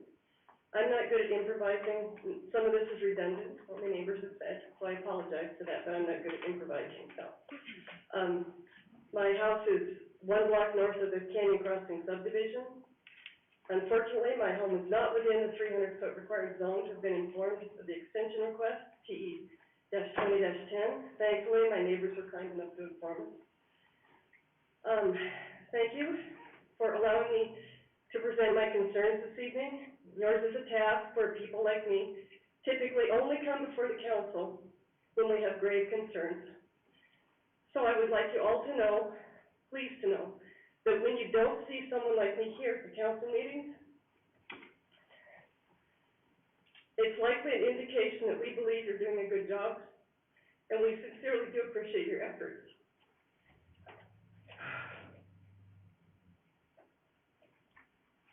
I've lived here in council almost 25 years. During this time, Mayor Nancolis, the city council, and our city employees have done a great job. Special thanks to Debbie Geyer, by the way, in making Caldwell a very distinctive and desirable place to live, to build businesses, to raise and educate your family, to retire and to visit. I'm here just to do my small part in keeping that growth on a very positive path. But regarding this Canyon Crossing subdivision, I am not in favor of the 18-month extension, which has been requested by the developer. Our neighborhood and city have, in my opinion, been treated quite poorly by this developer, and on occasion, outright deceived. At too many opportunities, this developer has taken the proverbial low road, and displaying little respect for the town of Caldwell, or for our neighborhood, and our town owes them no consideration. However, if approval is to be given, I politely but firmly request that the city council please consider allowing an extension of no more than 90 to 120 days. And further, a few major items prior to approval. These items are, number one, playgrounds and interior green areas. These safety and quality features should be constructed immediately. That should be the very first thing that's required. There are, like they said before, there's 92 units on this property right now. These features have been neglected by this developer, and school is out soon. These kids are there, there's animals there. Number two, this is the one that hasn't been covered by anyone. Provide renderings. We were given no renderings of the previous one, nothing. So we didn't know. Please require the developer to provide renderings of all of the buildings, not just this duplex that only Sue was given, and the storage unit to not only the city, but to all the neighbors within the 300 zone as well. Sue was the only neighbor that received a rendering, as far as we know, and I checked with 2 or 3 other neighbors. I asked for this because the exterior appearance of Canyon Crossing subdivision is one of the very least attractive of any development of this type that I've observed in the valleys near construction. The bland, pale color and major lack of architectural embellishments are highly inconsistent with the quality of homes in the immediately surrounding neighborhood within 2 to 3 blocks. Any further buildings using the same basic design and color scheme would be a further scar on our neighborhood. It's also very unfortunate that this project is at a highly visible eastern entrance to Caldwell, the confluence of I-84 and Highway 2026. We had expressed concern 5 to 6 years ago at the onset of this project over not having been provided a rendering for what was to be constructed at this highly visible and strategic location. Thank goodness, though, I understand there's soon to be a huge wall constructed along the north side of the freeway to block this eyesore. Number 3, review of the developer's compliance with fencing and berms. Again, first, we don't see that the current fencing is in compliance. Second, the berm along Florida does not visually appear to be in compliance with required amenities. I won't state the code again. My neighbors and I feel quite deceived by this, having been under the assumption from planning and zoning that the berm was to replace the fence. The berm's only about 1 foot high. We thought the berm would be much higher. And I know that the plat was approved, but I don't have access to when the plat is approved, so we didn't see any of that, or we would have objected at the time. In conclusion, may I also ask that the city council require that the current development agreement be honored, so they don't keep coming back and changing and changing.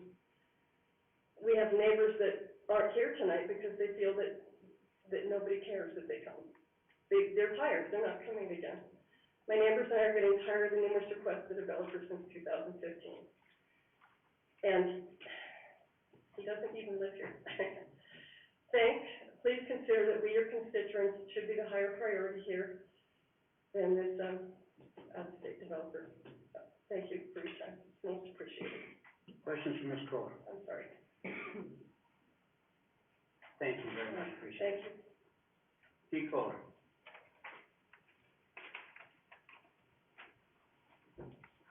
My name is, Pete Kohler. I live at 111 South Louisiana Avenue, Caldwell, and I have been duly sworn. Thank you. I'm not going to, repeat, what the, people who have come before me have said. In fact, it's forced me really to modify a couple of things that I don't want to address.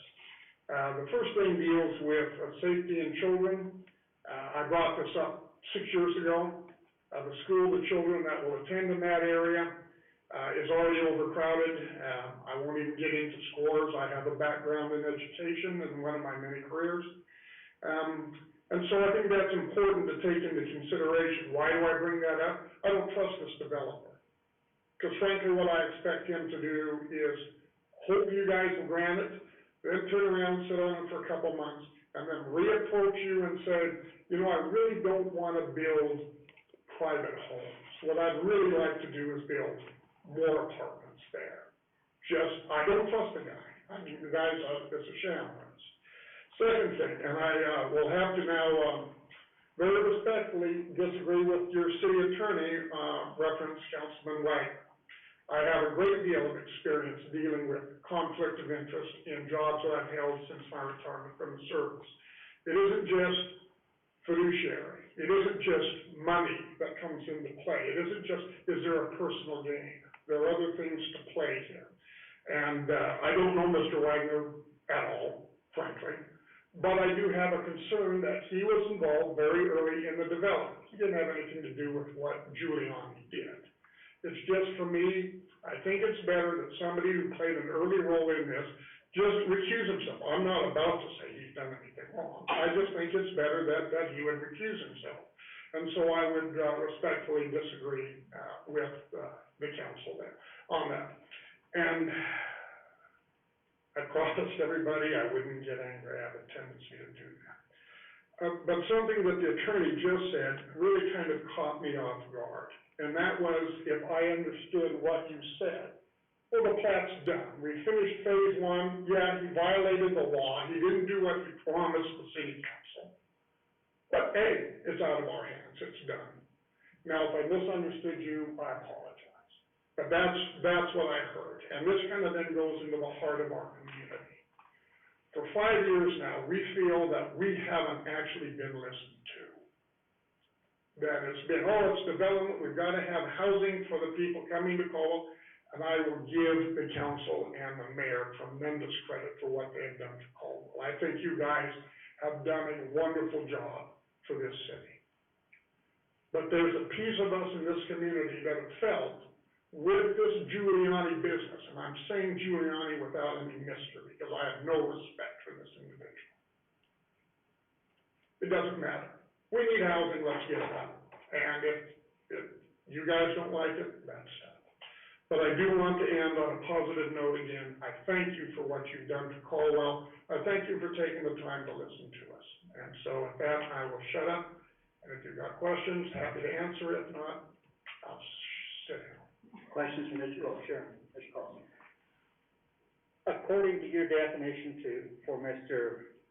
Wagner to recuse himself, that would also include a couple of us that were here during all these other hearings, when we denied the trucks and all the other things that has come forward. And only until this project came forward did we agree to that.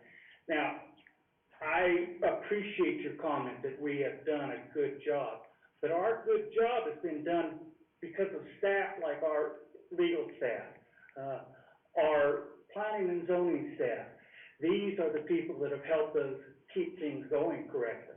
And so I take exception with the fact that Mr. Waterman is not interpreting the rules correctly, simply because he is our attorney and he is here to advise us. And this entire process, we have listened. I've seen these ladies and yourself here for several different years coming and wanting to be heard, and I believe we have tried to hear you.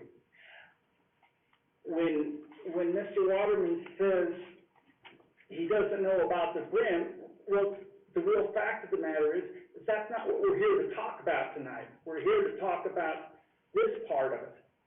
The other part, Mr. Mapp can go back to the records and look at the development agreement, and he can contact Mr. Giuliani.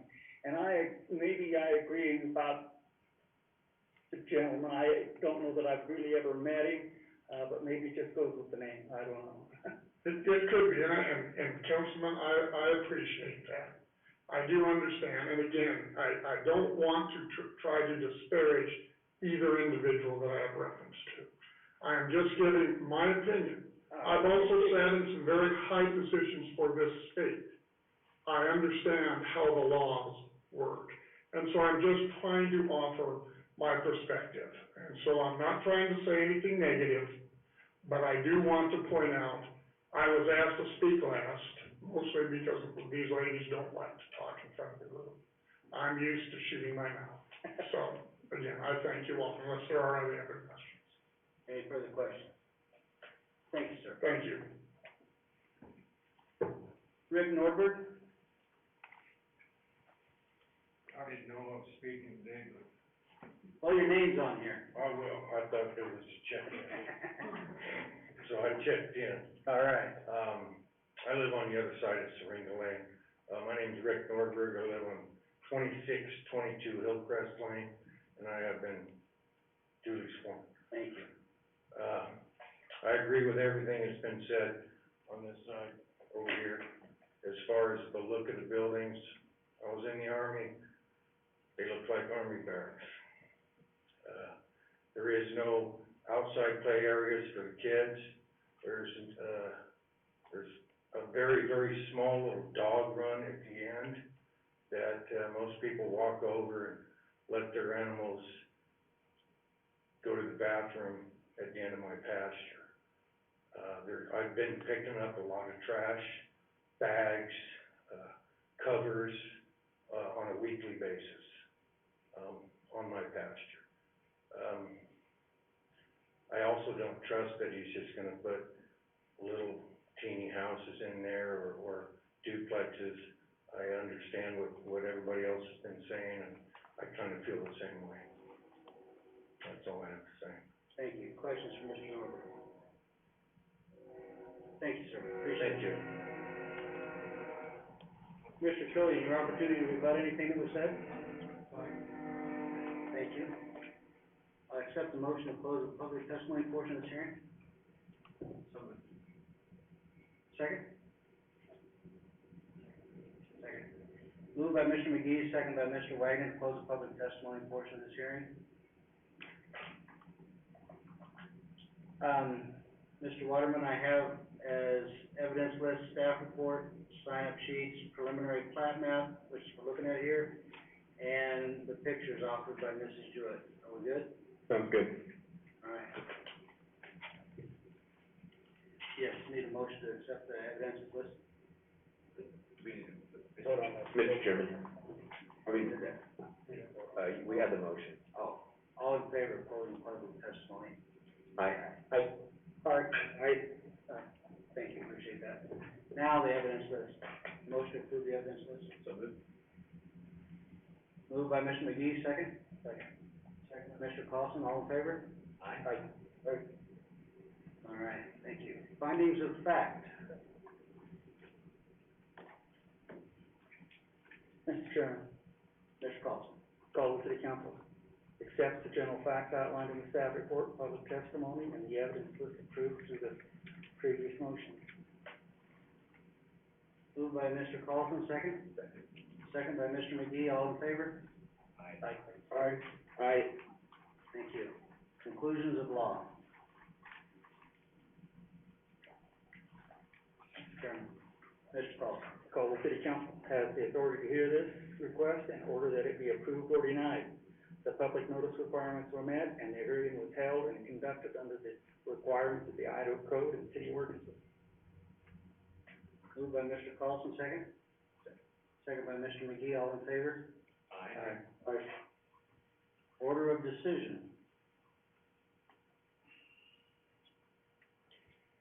Mr. Chairman, Mr. Carlson. based on the findings of facts and conclusions of law, the Caldwell City Council hereby orders that case number TE 2010, a request by MTP Acquisitions on behalf of John Giuliani for an 18-month extension on Cedar Crossing subdivision, preliminary plot consisting of 25 dwelling units and 15 single units, and 5 duplex dwelling units located in the northeast corner of Seringa and Florida, is approved with the following, or with the conditions listed in the staff report. Second.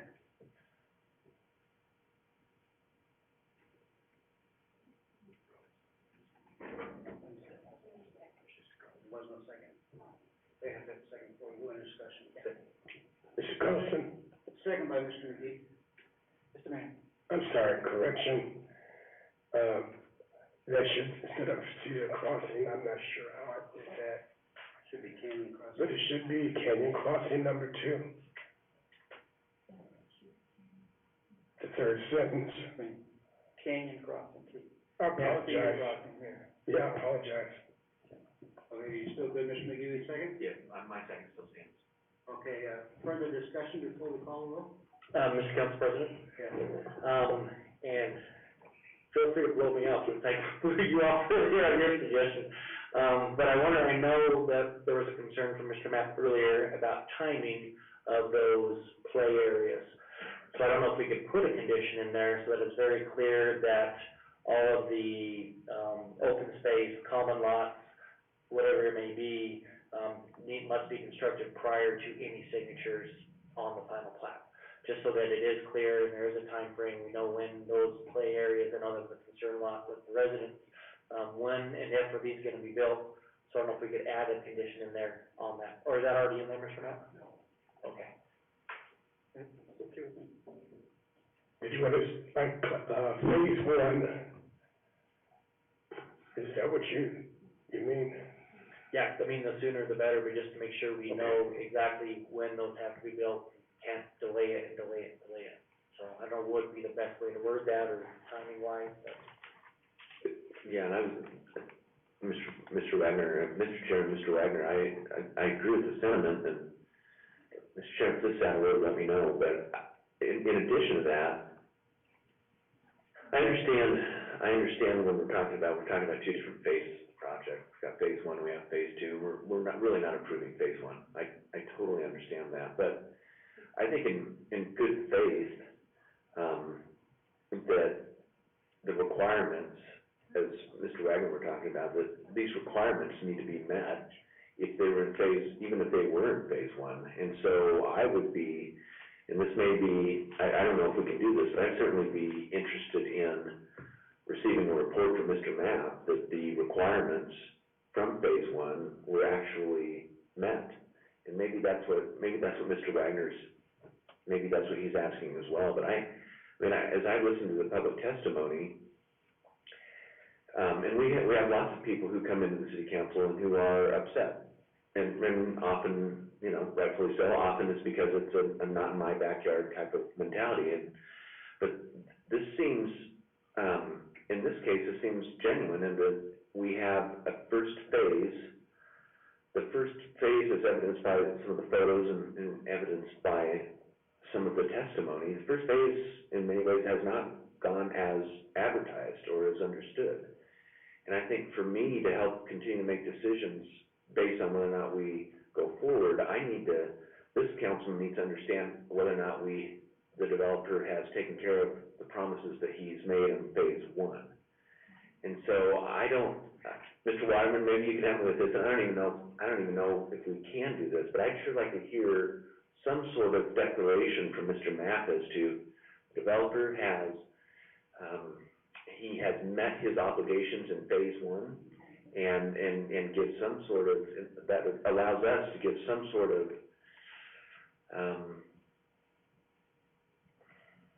let me rephrase that.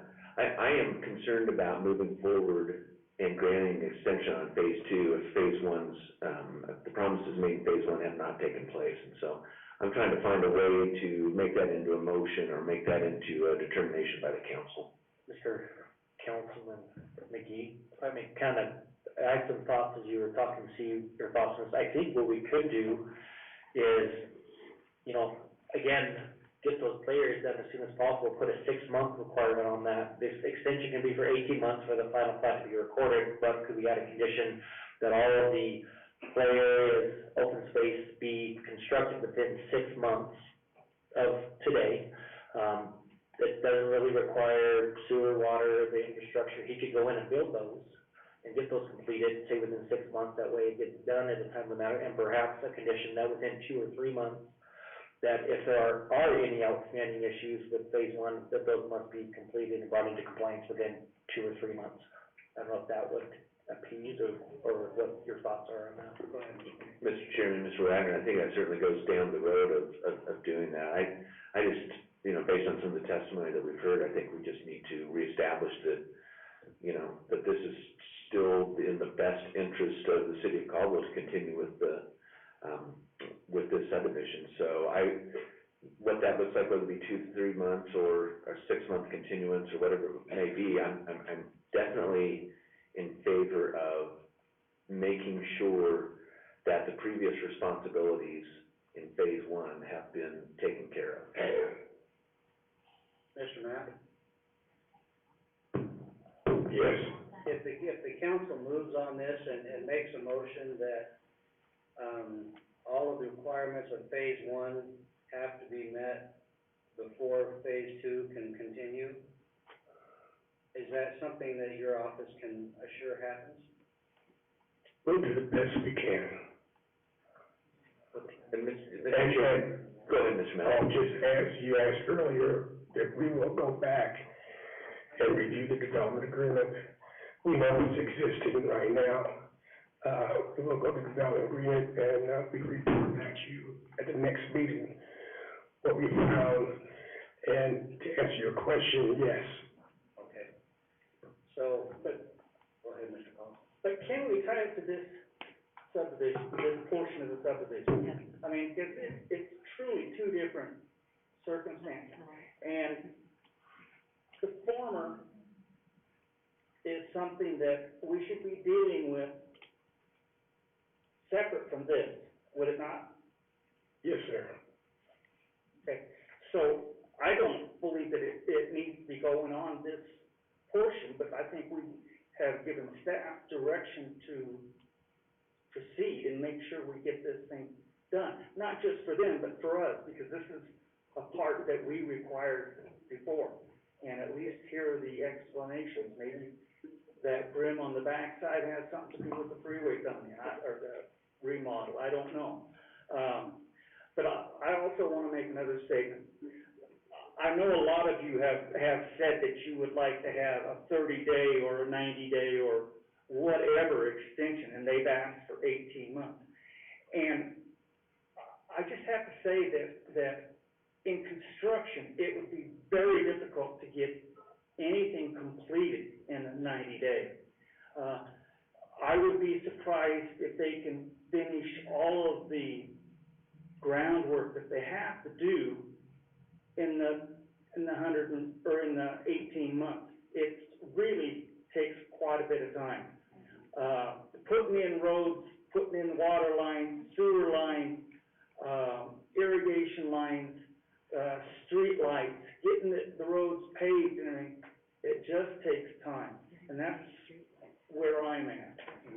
Okay, so what we're gonna do here, Mr. Carlson has a motion on the table. We're gonna vote yes or no on Mr. Carlson's motion, and we'll move from there. All right, so. Council President, Yes, sir. can we clarify what the motion was? It's gotten a little bit cloudy. Yes, Mr. Carlson, will you restate your motion? The motion is the one in the staff report with the, conditions listed in the staff report. So the motion is to approve? Yes. Okay, thank you.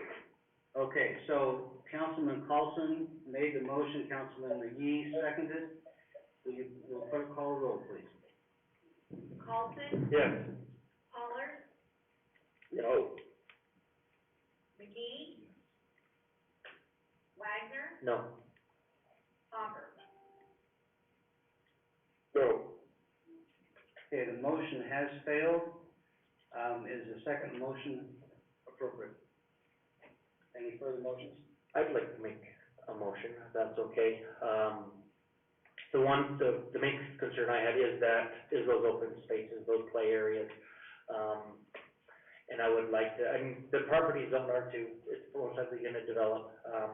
But we have all those apartments already out there, as the people said that live out there, and pretty much limited, if any, space for those kids that live out there to play. And so my motion would be similar to Councilman Carlson's, to approve the request for an 18-month time extension with the conditions as outlined in the staff report, with an additional condition that the play areas on the east and the west be constructed and completed within 6 months. Okay, Mr. Wagner has made a motion, second? Second motion. Seconded by Mr. McGee. Will the clerk call the roll, please? Well, further discussion on that Well, motion? excuse me, Council President. Mr. Hopper, go ahead, please. So, just to clarify, the motion includes that restriction in addition to all of the conditions conditions in the staff report? That is correct. Okay, I just wanted to make sure that there wasn't just that one condition, that's all what we were, considering an extension. Let me just add a couple things.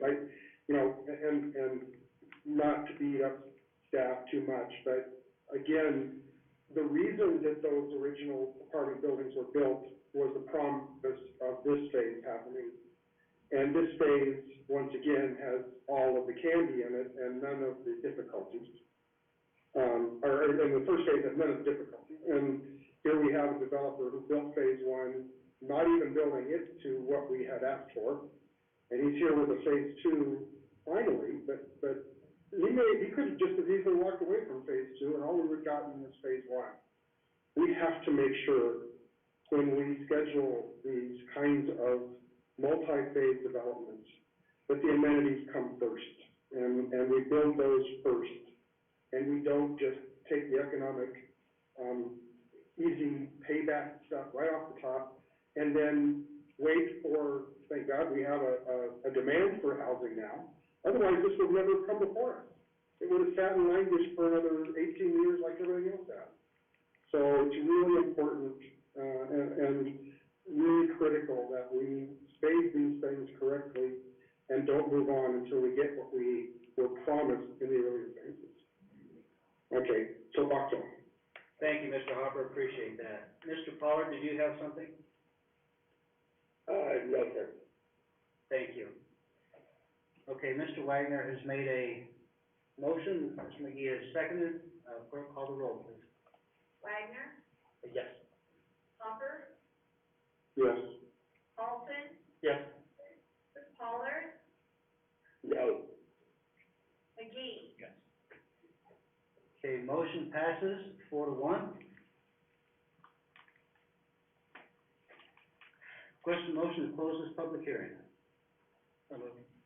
Moved by Councilman Colson. Second. Second by Councilman McGee. All in favor? Aye. Aye. All right, thank you very much. Wow. You did not go easy on me, Debbie. Thank you guys very much. Appreciate you coming and speaking tonight. Could I just make sure that we understand what has just been agreed to? You'll have to get the minutes later. Gotcha, Thank you. And you're welcome to speak with the staff, sir. You can get. No, I understand, and I think I know, but I just wanna make sure Yes, that sir. it's clear in my mind. I understand. We've been Yes. disappointed, so. Absolutely. Thank you. Absolutely. Okay. That was the finance. I'm just messing with you.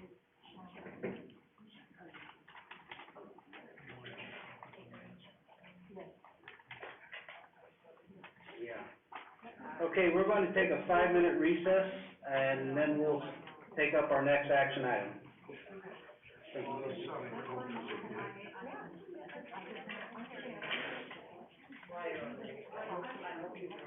Nope.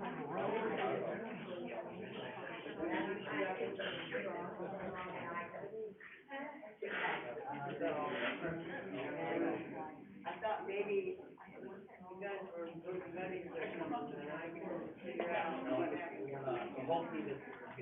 Yeah, I'm all on that. And the thing is, I think some of the people thought that, there were players and they, there were.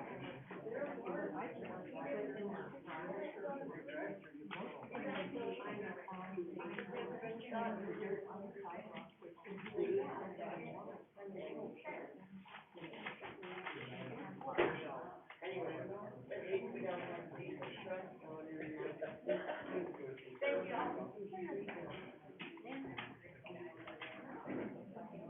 Thank you. Thank you. Carol, you forgot me? Okay.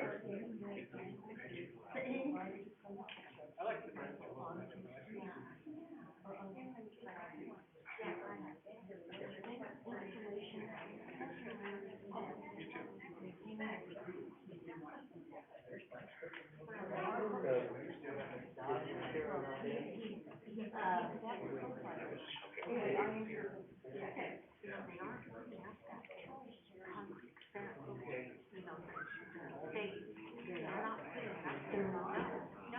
it's only supposed to go so far, and I can't remember where exactly.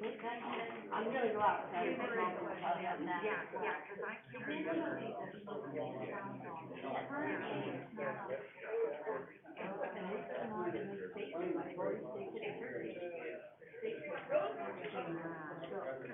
What I knew was probably 10 years ago.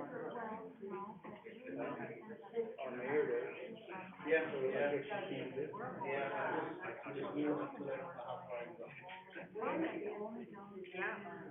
It goes on the other side, doesn't it? No, you can go. Yeah. You can go if you need to. You can?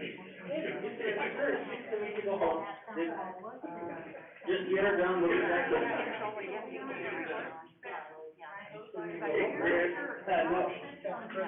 No, Debbie has blessed us with lots of money. Hey, Brad,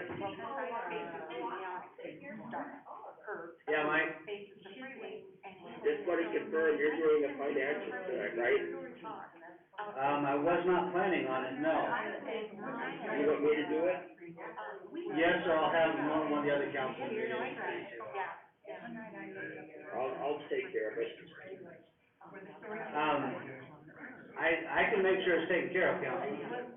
You don't have to worry about it if you're not comfortable doing it. I will do it. Okay.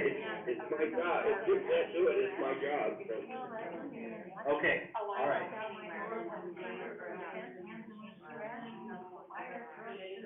Okay.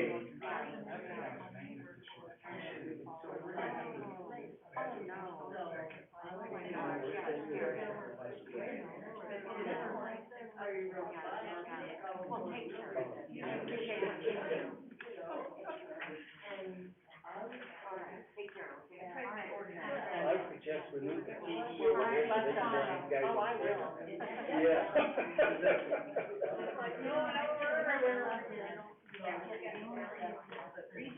Okay.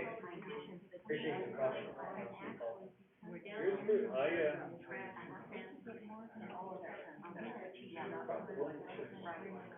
But then, I'm afraid what it would have done. Because it's on our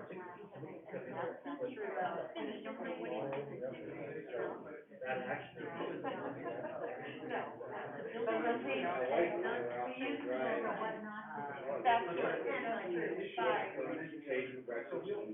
Drive around in Candy Hill, those pictures are actually, they look like crap. That airport right now, for rent, does not cover your utilities.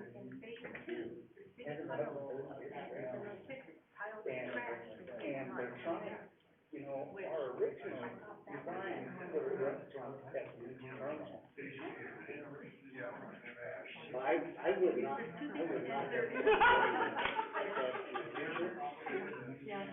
but it sounded like the council wasn't aware that things were happening.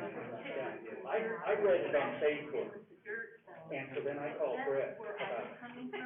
Yeah, it's a year and a half, 2 years out. I'm on the airport commission, and I knew it was, had been discussed and everything, but I felt like it was something that the whole council was sorry.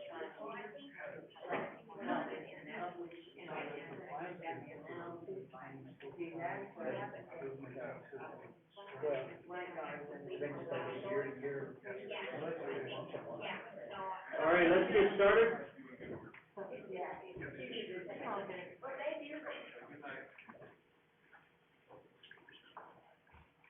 I've got a question. Are we having fun yet? We're getting there.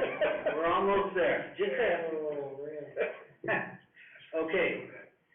Item number 2 on the new business list. This is a legislative hearing, a request by the city of Caldwell to vacate, number 1 was quasi judicial, we just finished. No. That was number 2. Oh, gotcha, thank you. I marked the wrong one.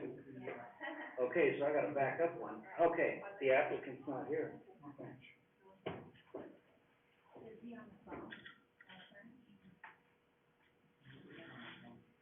There's no sign-in by anybody.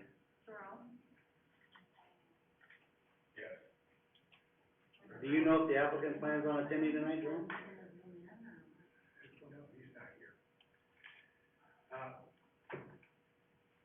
Mr. Chair, the, applicant is not here.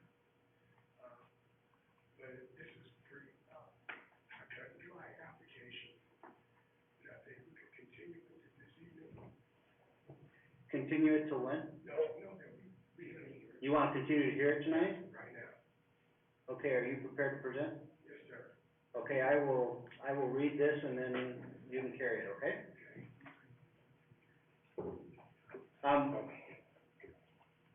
This is case number AMD 2101. The applicant is seeking to amend Exhibit C of the existing development agreement, DA 2001, recorded as instrument number 2020-065-229 for North Ranch Business Park Lot 1, Block 1, 30-acre lot. By modifying the conditions regarding the truck routing schematic, the cross-access easement, public bicycle and pedestrian access, traffic mitigation, placement of the concrete patio area, amenities and landscape area, exterior guidelines and design of structures, and clarify any issues relating to a building permit. Mr. Mapp, if you're gonna present, would you come up to the podium, please?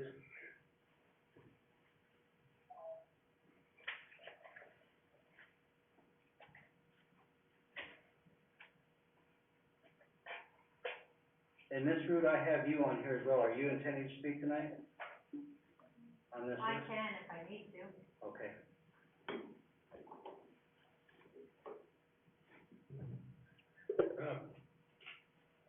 Council President Allgood, Jerome Mapp, Planning Director, 621 Cleveland Boulevard, and I've been sworn in.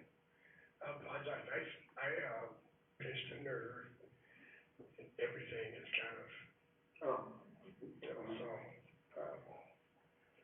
Why'd you do that? pardon me, Why'd you do that? here. Almost like the. Don't do that. Yes. I did not tell the applicant that he needed to be here. This is something that's been, that happened in March of this year. We had a call from North Ranch, Robert, myself, and a couple of staff members sat down together for a new development called AT Industrial. AT Industrial, reviewed the development agreement and requested that some modifications be made to that development agreement. And that's what we're going to be talking about this evening. So that's the reason why I didn't ask the applicant to be, had to be here, because it's really more of terminology, in the development agreement. One of the issues too, that I would bring to your attention is that, we have a revised development agreement, which you'll be hearing or acted upon, at your next council meeting. AT Industrial, I know Rob remembers exactly the type of, business it is, but it's trucking and warehousing. If you look at the site plan, you can see, in the center of the development, in the middle, that's where you see warehousing trucks are located. The docking bays, I should say. And there's docking bays along Smead, and there's docking bays on the west side of the property. There are no docking bays, adjacent to the residential. The docking bays, adjacent to Smead Parkway, I've requested they provide additional landscaping in those areas to semi-screen the, docking bays on the site. The, issue we're looking at on the conditions as identified in the, staff report in the introduction that, the council president, made, dealt with a number of things. I'm not sure if you want to read through the entire, staff report, you had an opportunity to read that, but I want to point out a couple of, particular situations.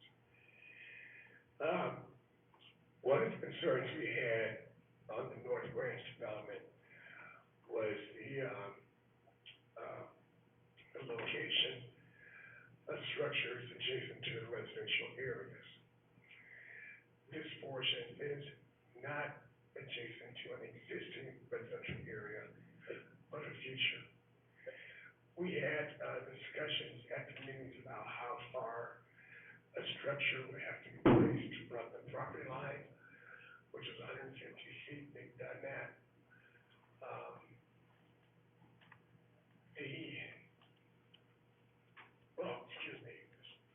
It was based upon the, height of the structure. That is 50 feet from the property line, as I remember.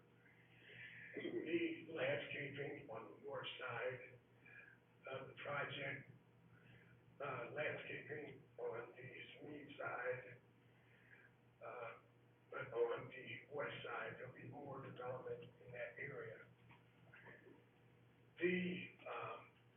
One of the conditions that we talked to them about, as mentioned, was, the docking bays and the location of truck routing. Could you go to the next slide for a second, Rob? What it says truck routes. The original, DA showed the truck routes going to the north of the property. And we were concerned, and we made some additional conditions for the development on the north side. This revised, revision of that condition shows that the docking, they show on the site plan, there's actually a loop, that goes, within the docking bay areas. Nothing goes along the north property line. So that is a plus compared to what they proposed originally. Drop back to the other, previous site plan.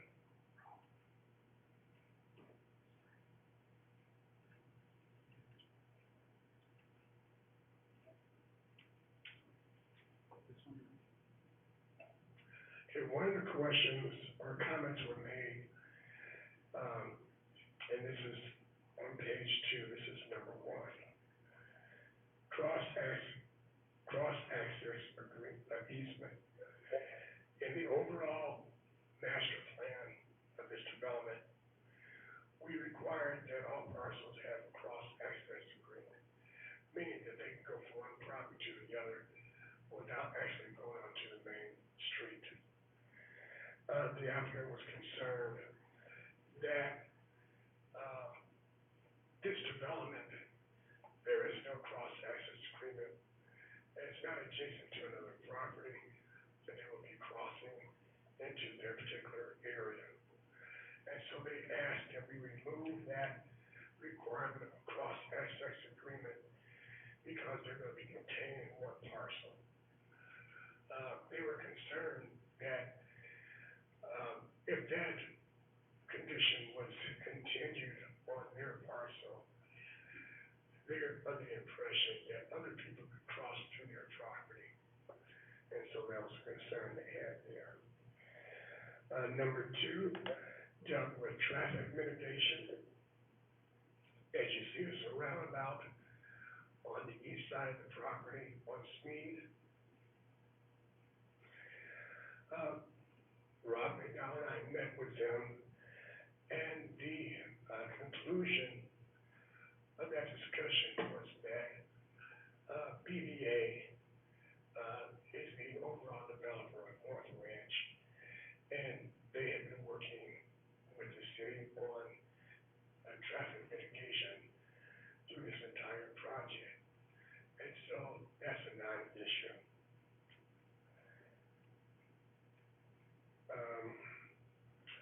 Number 3 is we use the term access throughout the development agreement, and regarding access for public, bicycle and pedestrian access. They saw that meaning that, with that condition for their particular project, would allow other bicyclists or pedestrians come on their site, with or without their approval. And so they wanted that condition to be removed. 4 is the truck routing, which I've already explained. 5,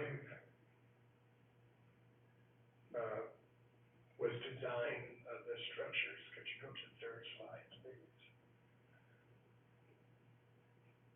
This is the, example that was given to us by North Branch PPA on the design features of the, proposed structures. In BVA's, proposed development, they were talking about industrial type uses, but with a different type of finish. If you go to the next slide, AT Industrial is looking at doing some architectural features on their structure, but instead of the entire length with the docking bays, they want to do the 4 corners. So this is an example of the type of design elements that they want to do on the 4 corners, which we feel still meets the design criteria as was proposed originally. Jerome? Yes. On that, what will they be doing on the side that faces the residential area? The side that face, could you go back to? Or is, So, the 4 this, corners. never mind, it doesn't have the residence there. That's further over, right? Right, Okay. but you have the I got it. elements on the 4 corners that would, be more presentable, than having docking bays.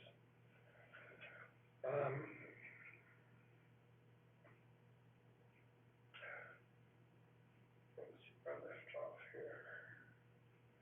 Okay, number 7. In the development agreement, we talked about, having space for, employees. We had talked about, Sweeney Parkway and having that done. They've come up with a different concept. As you see the yellow area, with a circle around it, that is going to be, a location for, some automobile parking, but also in that area, they're gonna put a patio, sheltered. We've been discussing, a berm. They're gonna talk to Pioneer Irrigation in regard to how they can do the landscaping in that area.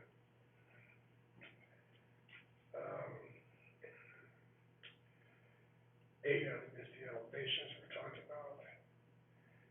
9 is the, truck routing. Let me see if I got all the elements that we talked about.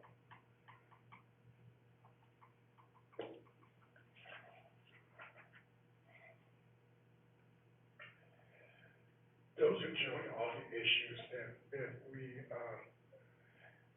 talked about, which are modifications to the original, DA. And so staff was recommending approval of this. Number 1, it doesn't violate the original DA. Number 2, that, the features that they're proposing do not violate the DA. In regards to the, design, in particular, the routing and the, space for employees are better than, the original design, of the, development. We recognize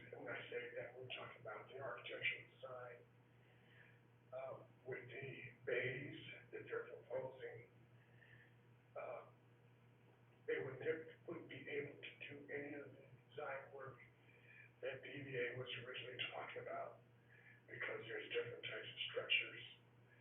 But with the bays that they're showing, design is very comparable to what they've already proposed. The only concern I had was, along the east side of the development, where you see yellow, we've asked for some enhanced landscaping. They're not gonna screen it 100%, but the impact will be reduced because of the landscaping they have on the east side of the building. They'll be closing on this property, at the end of this month. As I said, the development agreement, is prepared, and it will be, coming to you on the 17th of May. That's my presentation to you this evening. Are there any questions? Questions for Mr. Mapp? Mr. Council President. Mr. Hopper? Mr. Mapp, is this development agreement that we're referring to apply to all of North Ranch or only this 30-acre parcel? All of North Ranch. And So are you carving out a new development agreement for only this 30 acres with these clarifications? Just a second, I need to clarify something here, Mr. Hopper. The entry of this says just the 30-acre parcel, not the entire North Ranch. No, the entire North Ranch, I'm sorry if I misunderstood. The entire North Ranch, has their own development agreement. But the changes we're talking about tonight apply. It's only to this 30. Okay, did you get that, Mr. Hopper? That's what I was wanting to make sure, is that we're only carving out this 30 acres of development. Yes, that's right, I misunderstood you, sorry. Okay. No, Go worries, ahead. no worries. Okay, so that helps me a lot. So let me just ask a few questions about the different areas here. As far as the cross-access agreement, you don't intend to change that then for this 30 acres, it just isn't relevant as long as it's a single owner, single development? Correct. Because one of my concerns is that, you know, this could be an endeavor that lasts a few years, and then they sell it off and they start parceling off the uses inside this complex, in which case you absolutely have to have cross-access agreements in place. So I just want to make sure that that's clear, that it may not apply to a single development, but it can't go away because of future possible uses for this parcel. Does that make sense? That makes sense. Okay. The other concern I have about the traffic mitigation in the second, issue is, in a development agreement, if we take away the traffic mitigation saying it's all been done, what if a buyer comes in that has a particularly onerous traffic intensity to a parcel? We wouldn't have any kind of retribution to accommodate that, is that right? And that's probably more for Mr. McDonald than for you. Yes, I was gonna ask him. Thank you, Matt. Councilman Hopper, it is, there's always a chance that could happen. When we do a, traffic impact study, we're taking approximations of what we think is gonna develop on the site, and this development is no different than that. If a heavy user came in that was, that had a significant traffic increase from what we had anticipated, then that is something that would go back, we would go back to BVA, who has taken the obligation of, all of the mitigation for the entire site, and we would, have a discussion with them regarding that. If it's a very insignificant increase or decrease, then we usually don't make any adjustments. Let me assume that it's 5 years down the road and BVA is no longer involved in anything in this development. Does the change of use process trigger its own traffic mitigation, or would we just be stuck with whatever we've got? I think theoretically that a change of use or some kind of a new type of application coming through the city could trigger additional mitigation requirements, if it's above and beyond what was already addressed by BVA, before they left, the area. Okay. As far as the the number 3 issue, Mr. Mapp, the pedestrian and bikeways. I wanna make sure, I get that we aren't talking about bikeways within this within this single owner parcel. But we also need to make sure that they don't inhibit or prevent the, access of pedestrians and bikeways through and around the area. So, I don't know if there's any danger of losing that, in the language changes, but I wanna make sure we're careful about that. Go ahead. I understand your concern, because that was ours as well. And so, along the public right of way, access will continue. And access for their own employees into the site will continue. As I understand it, they are concerned about mandating outside individuals going to their property. That was the gist of our discussion.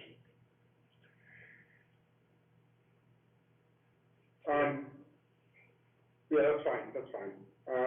With truck routing, you've got, a map with some looping in there. What kind of enforcement do we have, though, if the trucks decide not to loop and just go out the north route anyway?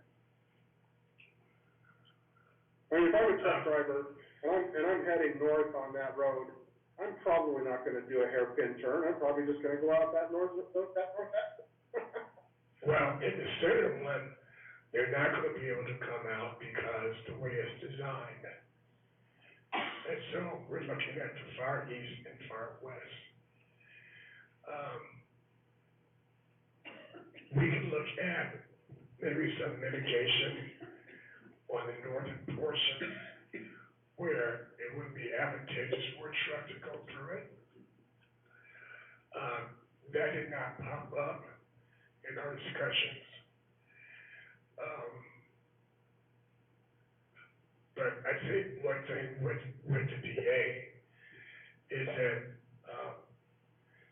they have to meet those requirements. If they don't, they're in violation of it, and cause us to either bring it back to you or try to do it through a code enforcement, process.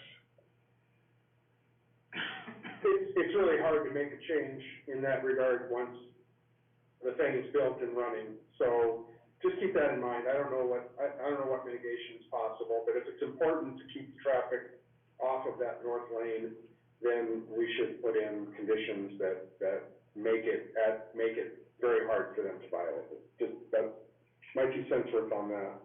And then the last thing, I think that's it.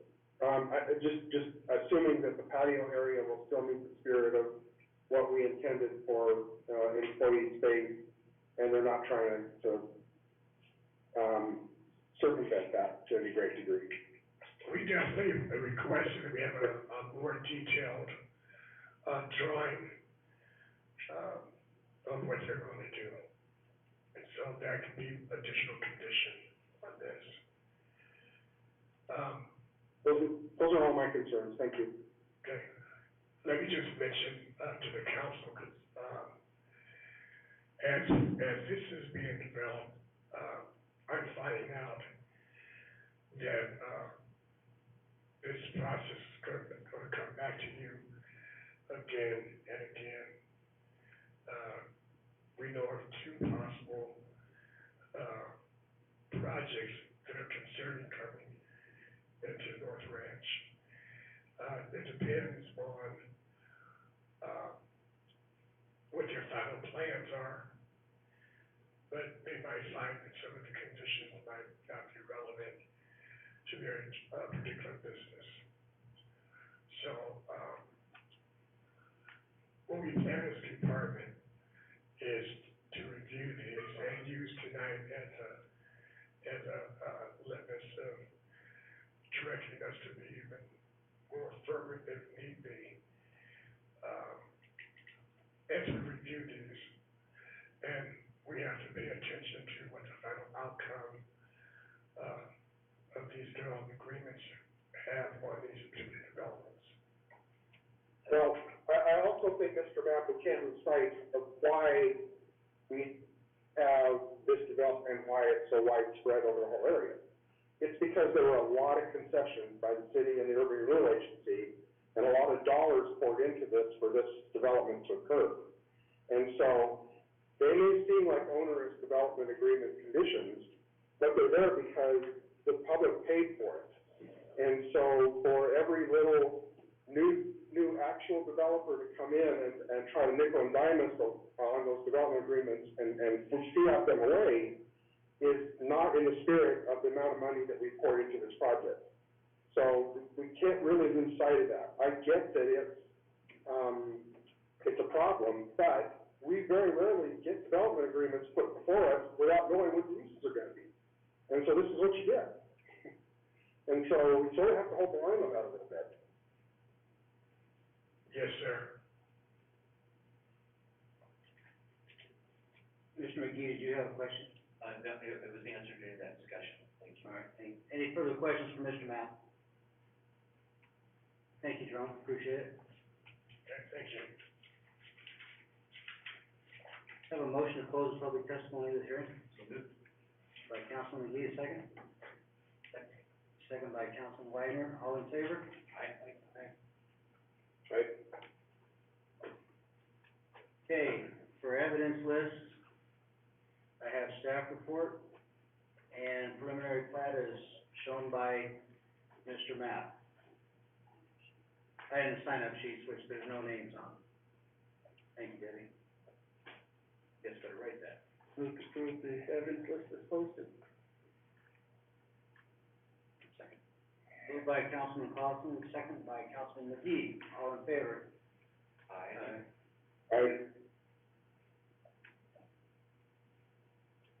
Findings of fact. We don't have anything in here for that. Do you have, no, okay, thank you. We'll move to order of decision. Mr. President, Mr. Carlson. call the city council hereby orders case number AMD 2101, request by Jennifer Kimura of North Ranch LLC to amend the development agreement that was approved as part of case file AMD 2101, BBA North Ranch LLC preliminary plot. The proposed modification is for a 30-acre parcel that is identified as North Ranch Business Park.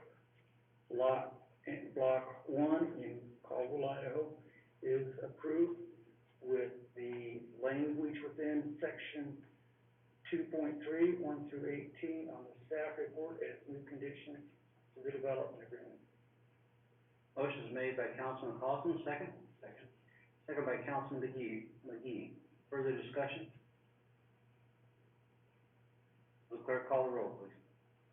Paulson, Yes. Pollard, Yes. McGee, Yes. Wagner, Hopper. Yes. A motion to close the public hearing? Motion by Councilman McGee. Second by Councilman Wagner. All right, moving on. Action item number 2. We should probably vote on that. Oh, oh, we did. Not to close it. Oh, all in favor, sorry. We're closing the public hearing. I swear we did that. All right, now we're on to number 2. This is a request by the city of Caldwell to vacate an unopened right-of-way alley as platted in block 105 of Gladnue, for the purpose of additional golf cart storage to Fairview Avenue Golf Course site. Mr. McDonald. Thank you, Council President and Council. I have brought up the aerial map so I can kind of explain real quick what we're talking about here. On 9th Avenue and Grant. There's been some golf cart storage added to this existing structure that's right here. There's a building back here that was added, and then this building here was also extended out. What we have here is an old section of right-of-way alley that, has been there forever. And so the request really is to just vacate, the section of that appropriate so that the building can be built without, being in the public right-of-way and crossing the property line, which is a requisite of the building code. And I stand for any questions. Is it a requisite or an afterthought? Is that really a property? Can we find ourselves first? Right away. I'll be honest, this isn't my project. I'm here on behalf of the Public Works Director. Yeah, he didn't show his face tonight, did he? I presume we're vacating all the way out to the, we're vacating from the parking lot through the rest of the course there, right? I'll be honest, Councilman Hopper, I do not know the answer to that. And I don't have, there may actually be an exhibit in your packet, and I was gonna look that up, and I didn't have time to. If we are not, we could certainly go back and vacate all the way back. Actually, come to think of it, there is a sewer line manhole at this location, and so, Mr. Orton did tell me that, there was a notch out here. Maybe Debbie can enlighten me. The only exhibit in that packet was the entire alleyway is marked in orange, but it doesn't say that that's really what's being vacated.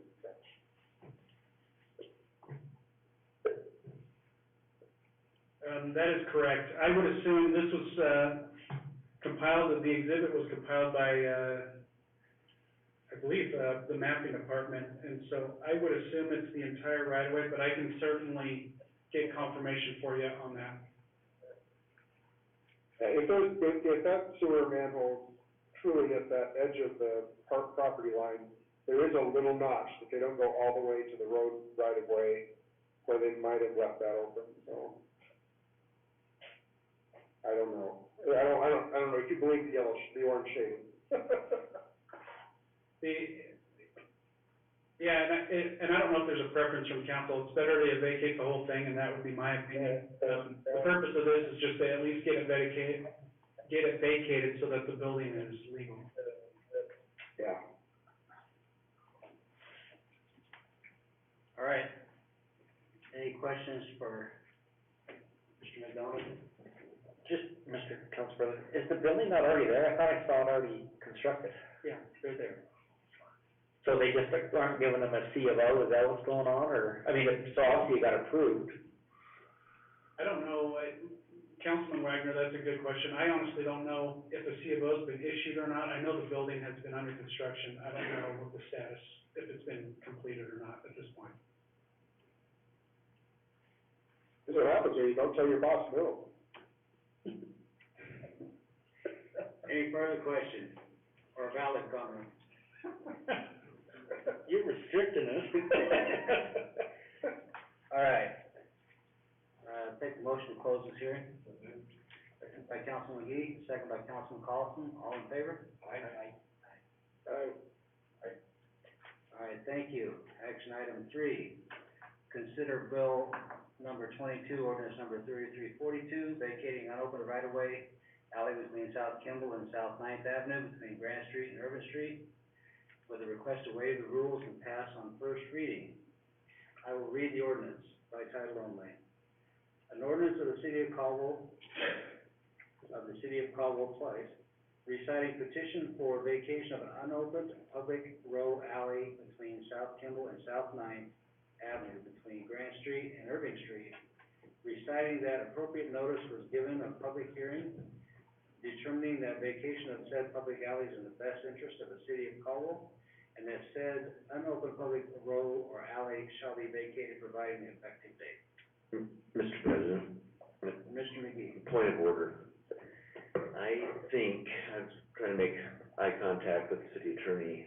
I don't know that we voted on with all of our great and exceptional discussion about the right-of-way, I don't know that we actually voted to approve that request. We did close the hearing.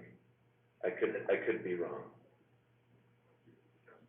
Council President Ogden, Councilman McGee, sorry, I thought you were motion to me about a motion to read by title only, which I didn't hear.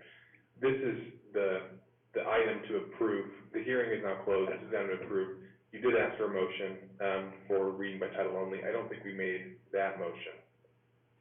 Not yet, Okay. I just read the yeah. Great. Thank you for clarifying that. Yeah. So, now we're where you just talked about, yes, motion to read by title only. Mr. McGee has made a motion to, well, now we're kind of backwards.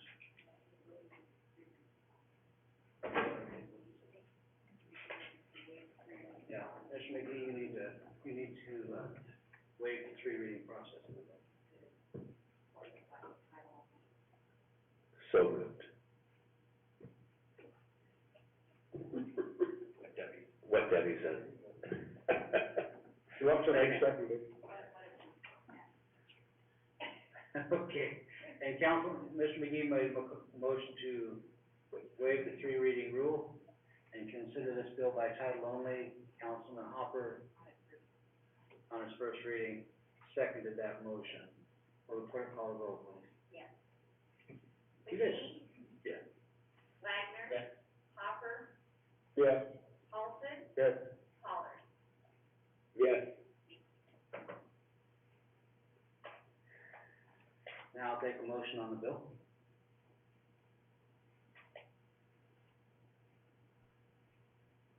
Mr. Chairman, I would sponsor bill number 22, ordinance 3342, move for its passage. Copy, Mr. Carlson has made a motion, second. Will the clerk call the roll, please? Paulson, Yes. Pollard, Yes. McGee, Yes. Wagner. Yes. Hopper. Yes.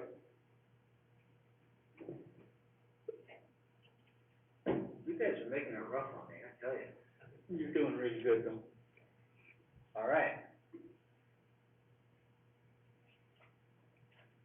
Action item number 4. OA 21-01, an ordinance enacted by the city of Caldwell, amending chapter 11, article 2, section 11-2-3 of the city of Caldwell Code concerning preliminary plat extensions and renewals. Declare this public hearing open. Mr. Matt? Council President Paul Good, City Council. You heard this in March in a work session, and the P and Z heard it also in March in a public hearing. This is a request to, amend chapter 11, article 2, section 11-02, all three plat expirations and extensions. Clarifies the requirements, gives more authority to the city council to review and to approve time extensions. I'm not sure if there's anything else you want to add to that. I can go more detail if you wish. If you would, please, a little more detail. Okay, thank you.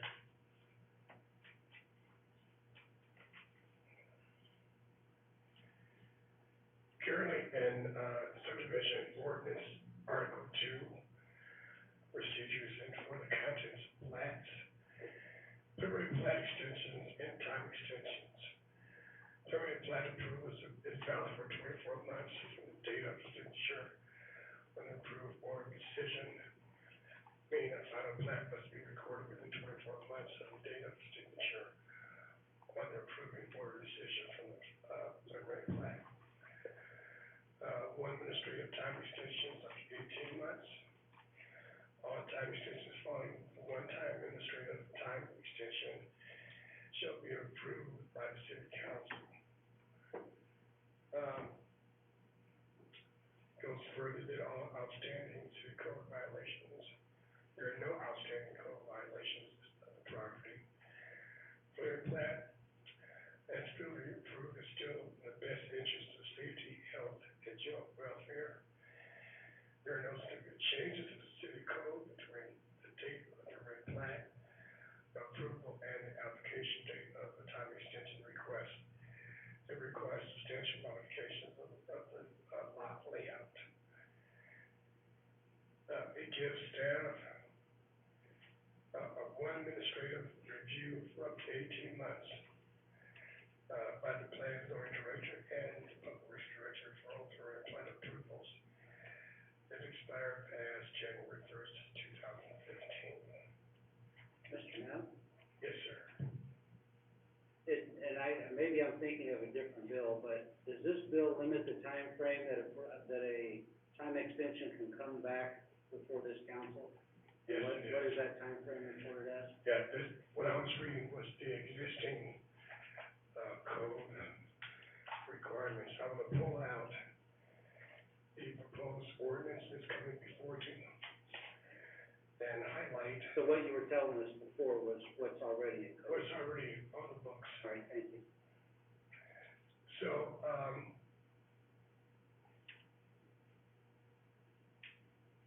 what is, under the new ordinance, we still have 24 months valid, approval period. There's one administrative extension up to 18 months to be authorized by the Director of Planning and, Public Works. What's been added is that the administrative time extension shall not be granted for plats that have become invalid. Criteria for extension shall be the same as in the subsection, as stated here below. All time extensions following a one-time administrative time extension shall be approved by council. The bottom line here is that no further plan shall be granted an extension. It becomes invalid if there are any outstanding code violations. A lot of times, well, I should say a lot of times, there are times when we've been requested,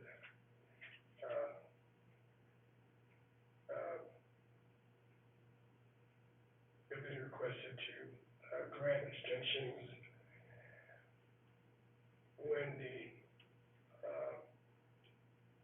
time period has expired. This provides additional clarification to that. On the second page, it states that throwing plants previously approved is still in the best interest of the safety, health, and general welfare of the city. We took out, there are no code violations on the subject property. We've added modifications to the layout and design of the original approved zoning plan are minimal. Sometimes on these time extensions, there's a multiple changes that have been met or have been requested. When we use the word minimal, it's relative to what's being requested.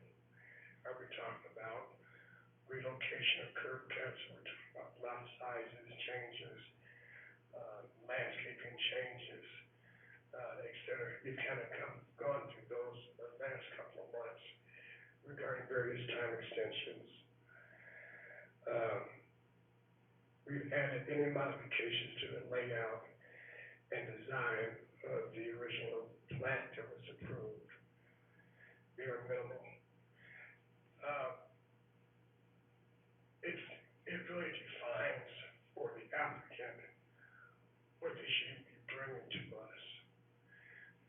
When we review staff flow design reviews, since I've been in the department, I spend time with the city engineer and we go over, if it's not him, it's one of the staff members, and we go through the actual plat, looking for such things as aspects that may have changed. sizes have changed. I've had an incident where, a parcel of land was added to the plat that was, originally approved, which I denied them, they couldn't do that. And so, the details that we have to go through just clarifies to the applicant, not much as us, because we've been doing this with the applicant, that you don't bring us that type of request for a time extension. Again, modifications of the layout and design have to be minimal. What our city attorney has done in revising this is to, I guess it comes to us to determine what's minimal or not. But, I think it clarifies, the issue that's been before us.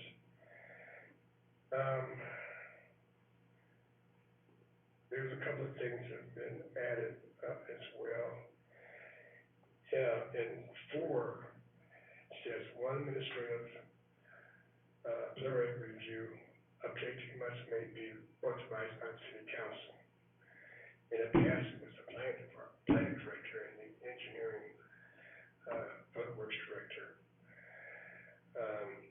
So I should mention that I review it with the engineer, and then I get the results of our discussion, and then meet with the public works director, who has authority to sign off on time extensions.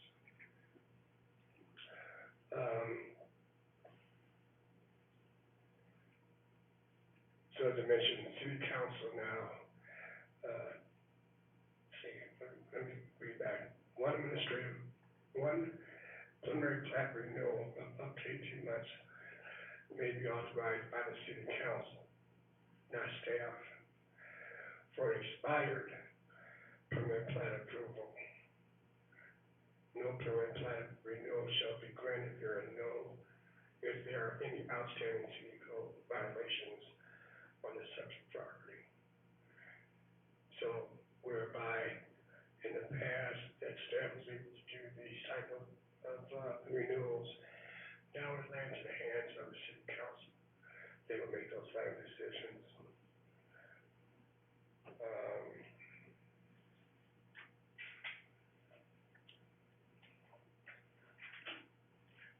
So those are the changes as I read first what we were required to do and what now they're to the hands of the city council. All right, questions for Mr. Matt? Mr. Council President? Mr. Wagner?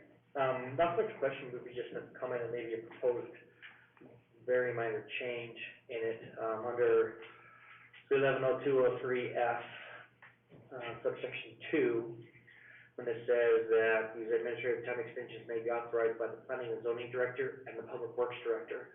I believe it'd actually be more appropriate to take out public works director and add city engineer. I know you had mentioned that's who you review it with, is the city engineer or his staff.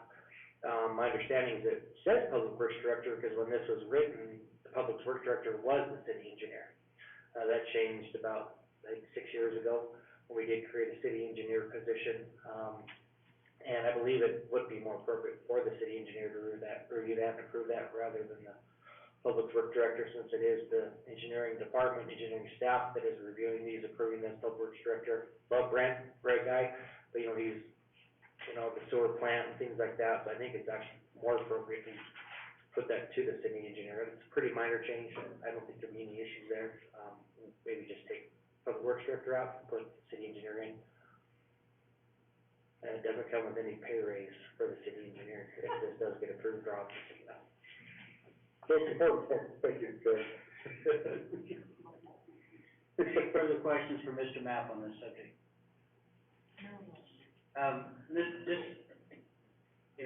Just like tonight, we're hearing something from 2002. If this passes where you cannot go back further than 10 years, are we affecting a lot of pre-platted places that are still out there? I can only tell you that we've had a lot over the last couple of years, I think.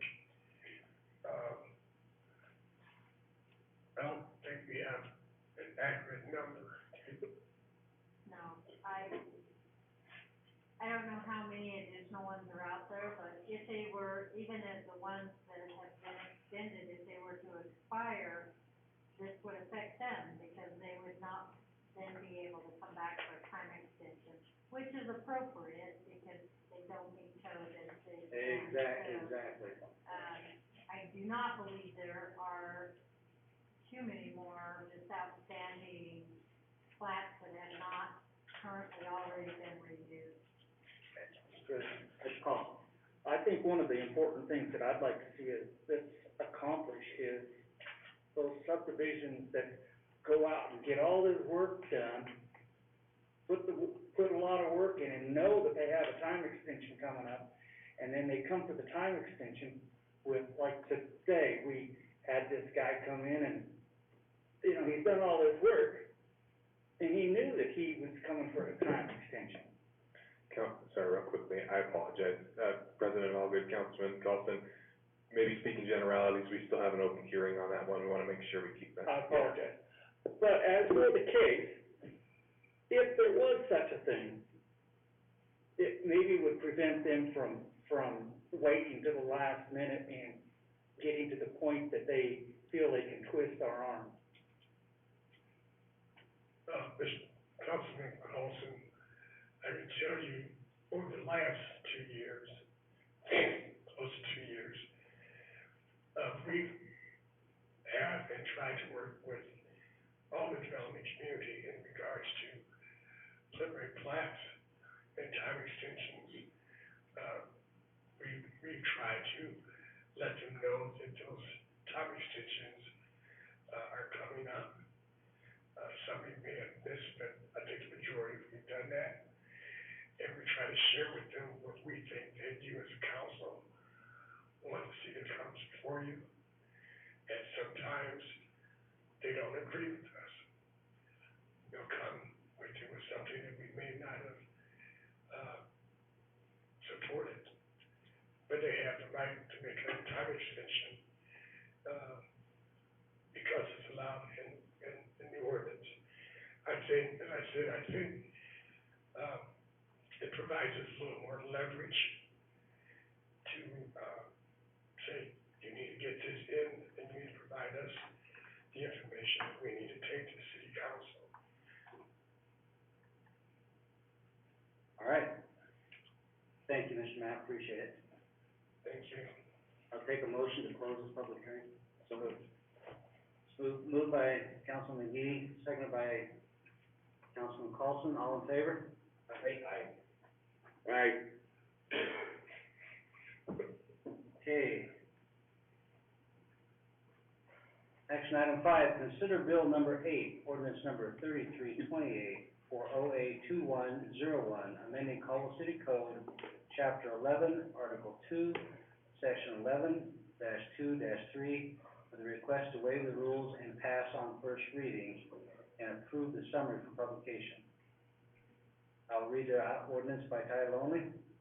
The ordinance enacted by the City of Caldwell amending Chapter 11, Section 2, Article 2, Section 11-2-3 of the Caldwell City Code concerning preliminary plat extensions and renewals, providing for effective date, providing for severability, and repealing all ordinances, resolutions, orders, and parts thereof in conflict with. Mr. Council President. Mr. Pollard. I move that we waive the 3 reading process and consider bill number 8, ordinance number 3328 on its first reading by title only. Second. Moved by Councilman Pollard, second by Councilman Carlson. Will the clerk call the roll, please? Pollard, Yes. McGee, Yes. Wagner, Yes. Hopper, Yes. Carlson. Yes. Rules have been waived, so I'll make a motion on the ordinance. Council President. Council President. Councilman Pollard, Councilman McGee has got the floor a minute. Wagner, I'm sorry. So looking that way. You're there, you might as well do it, right? So, filling in everything on it, so, I'm just gonna, sponsor bill number 8, ordinance number 3328, and make a motion, we pass it on its first reading with, by title only and with that one, minor change of, again, in section 110203, F subsection 2, that public works director be changed to city engineer. Councilman Wagner has made a motion, and need a second? Second by Councilman McGee. Will the clerk call the roll, please? Wagner, Yes. Hopper, Yes. Paulson, Yes. Pollard, Yes. McGee. Yes. Thank you.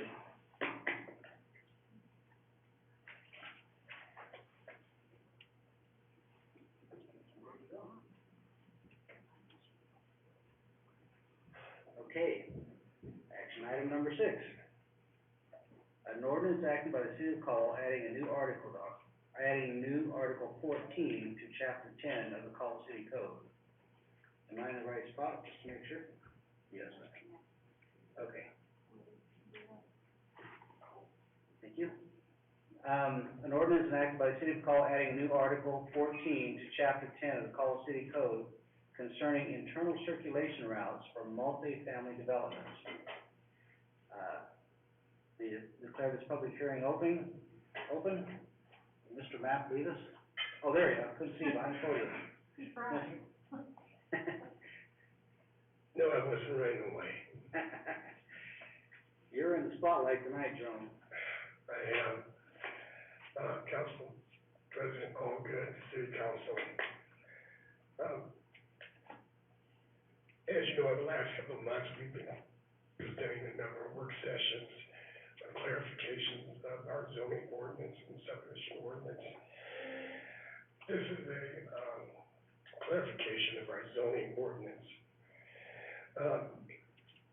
In the past years, planning and zoning staff had significant increase in multifamily, development.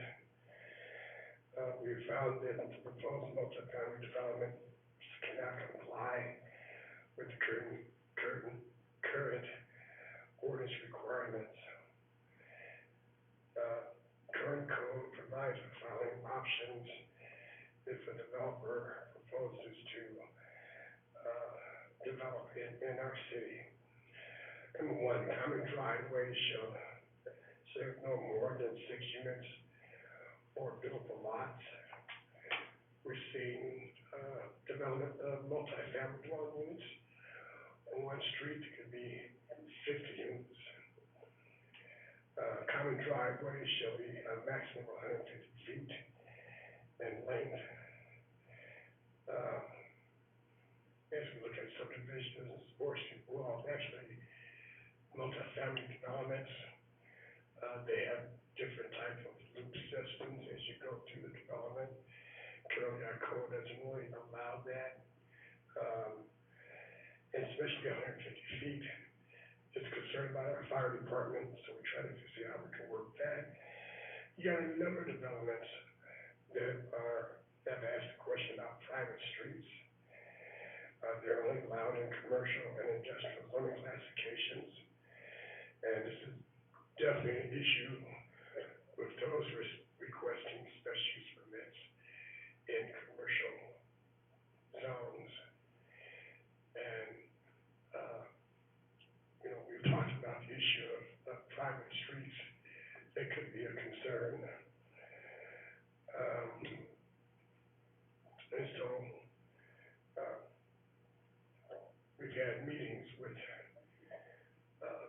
building, planning, fire, mapping, engineering, trying to look at ways to rectify this issue on internal circulation routes. And so we have before you this evening is our new ordinance. Let me find my.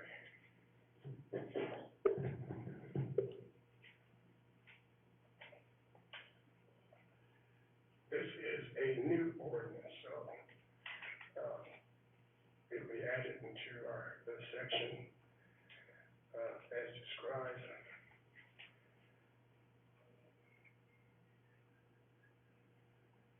Let's just read a couple of pieces here. The purpose of these regulations is to provide provide for traffic safety, to minimize impacts on public circulation systems, and to make appropriate connections to surrounding pathways and roadways, to provide for adequate access for emergency vehicles, to provide for internal circulation and pedestrian circulation within the development, from on-site to off-site, to off-site to on-site movement for residents and or users of the circulation routes. In review of multifamily developments, we see a number of configurations as the developer proposes layout the project.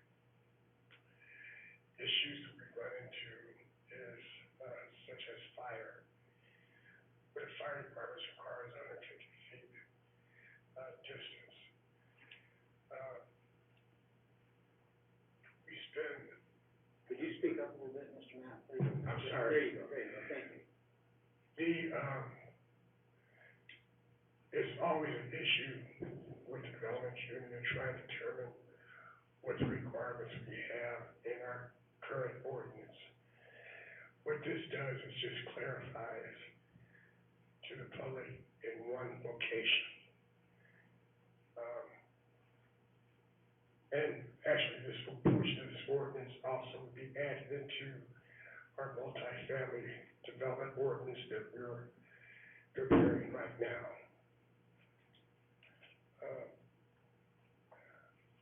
I don't know if Rob has anything he wants to share regarding this one. Okay. Are there any particular questions on this ordinance? Any questions for Mr. Mapp on this particular ordinance? I don't have a question as much as a comment. I guess, Jerome, I understand there are some very particular,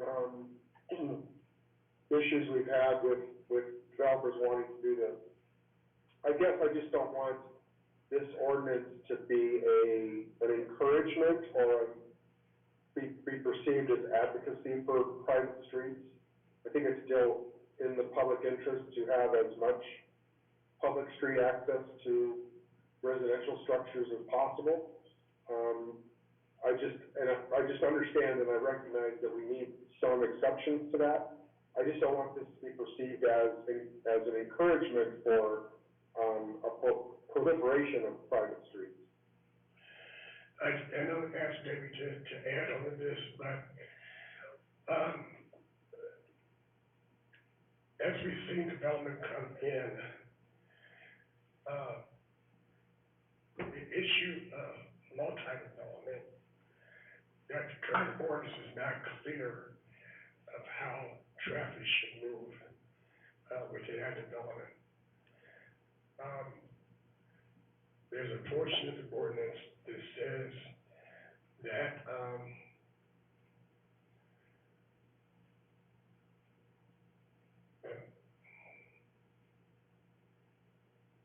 use of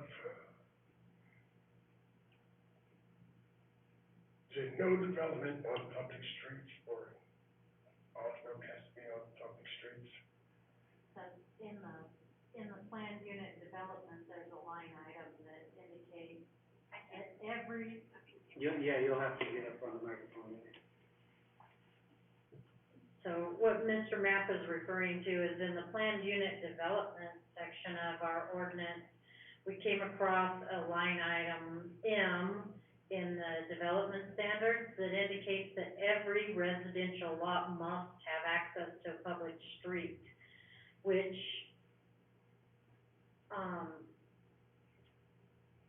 is also not consistent with the common driveway code. It's not consistent with this ordinance that we're seeking for internal circulation. And, it caused us to say, okay, in that planned unit development ordinance, and to further question why in the, ordinances as they exist today, council's clearly made in the past decisions that indicate that they want all residential units to have access to public streets, because the ordinance for private streets right now indicates that, there shall be no private street in a residential development of any kind, no matter the zone, and it says without exception, and so it's very strongly worded to not have private streets for residential use. Conflicting with engineering's concern that, you know, especially in these, multifamily developments, they may not want to have to maintain all of those internal, circulation streets, or in commercial developments, the internal circulation and parking is part of the real challenge with these multifamily units backing into the streets, and so internal circulation makes more sense as they are typically laid out for parking and things, but, staff has consistently questioned here, and as we've looked at these codes, at what point, or what is the feeling from council regarding that desire to have residential always on a public street? How strong is that desire, and when should it be applied, you know, versus having a common driveway or internal circulation? And so that, comment from Mr. Mapp is in the planned unit development section, where it says every single residential lot must have access to a public street, versus the subdivision code that has a private street can only be used for commercial development and not residential in commercial. And then common driveways is very restrictive to 6 units or lots and 150 feet. So we're kind of in this new world or new age of multifamily development, and trying to come up with a solution that works for all of our, the city and the developers, and how multifamily is typically designed. Yeah, and just to go back on some of that history, you know, we've had, in the past, there were developments that wanted to come in and have, you know, completely walled off communities, and you couldn't get in there, and, you know, everything was private, and, you know, that's what we don't want.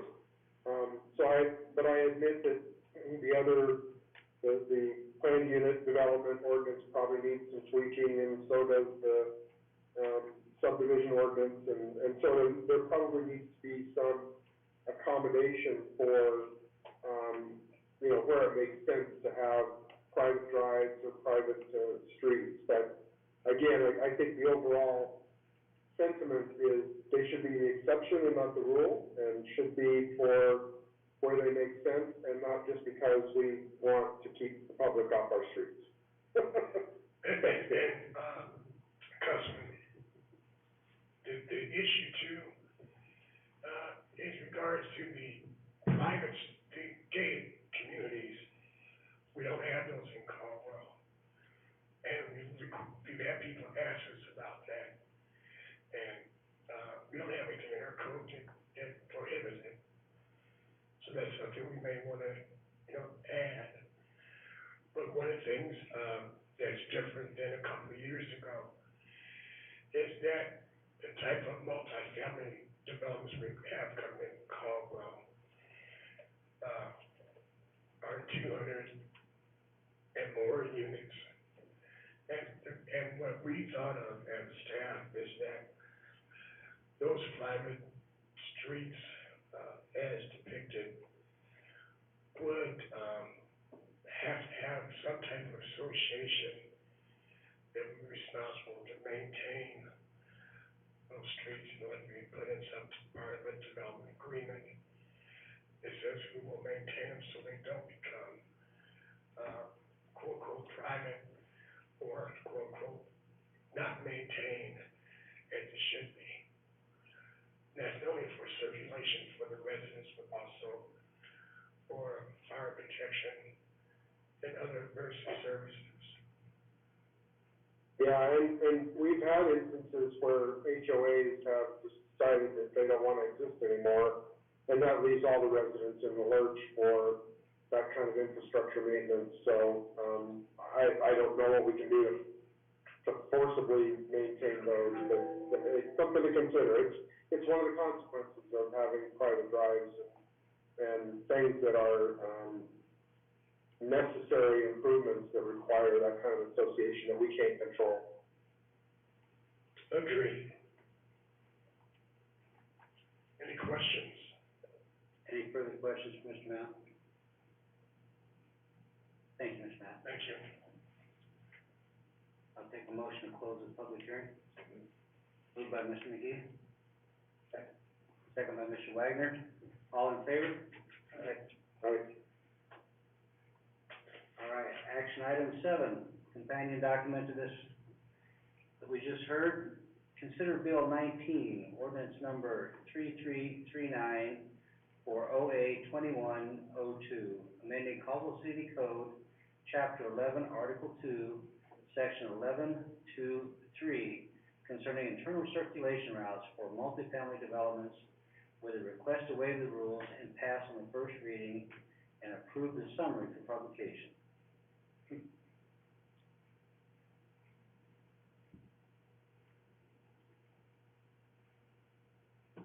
Doesn't say that, but. Can I get a motion to, waive the rules and pass on first reading by title only? Mr. Council President, Mr. Pollard. are you going to read the ordinance? Yes, sir. Thank you for that. It's right here highlighted even. The ordinance enacted by the City of Caldwell adding a new Article 14 to Chapter 10 of the Caldwell City Code concerning internal circulation routes for multifamily developments, providing for an effective date, providing for severability, and repealing all ordinances, resolutions, orders, and parts thereof in conflict with. Okay, now, Mr. Council President, Go ahead, Mr. Pollard. I move that we waive the three reading process and consider bill number 19, ordinance number 3339 on its first reading by title only. Second. Thank you. I have a second by Mr. McGee. Will the clerk call the roll, please? Pollard, Yes. McGee, Yes. Wagner, Yes. Hopper, Yes. Paulson. Yes. All right, Mr. Council President, Mr. Pollard. I will sponsor bill number 19, ordinance number 3339, move first passage by title only and approve the summary for publication. Second. Moved by Mr. Pollard, seconded by Councilman Carlson. Will the clerk call the roll, please? Pollard, Yes. McGee, Yes. Wagner, Yes. Hopper, Yes. Paulson. Yes. Thank you.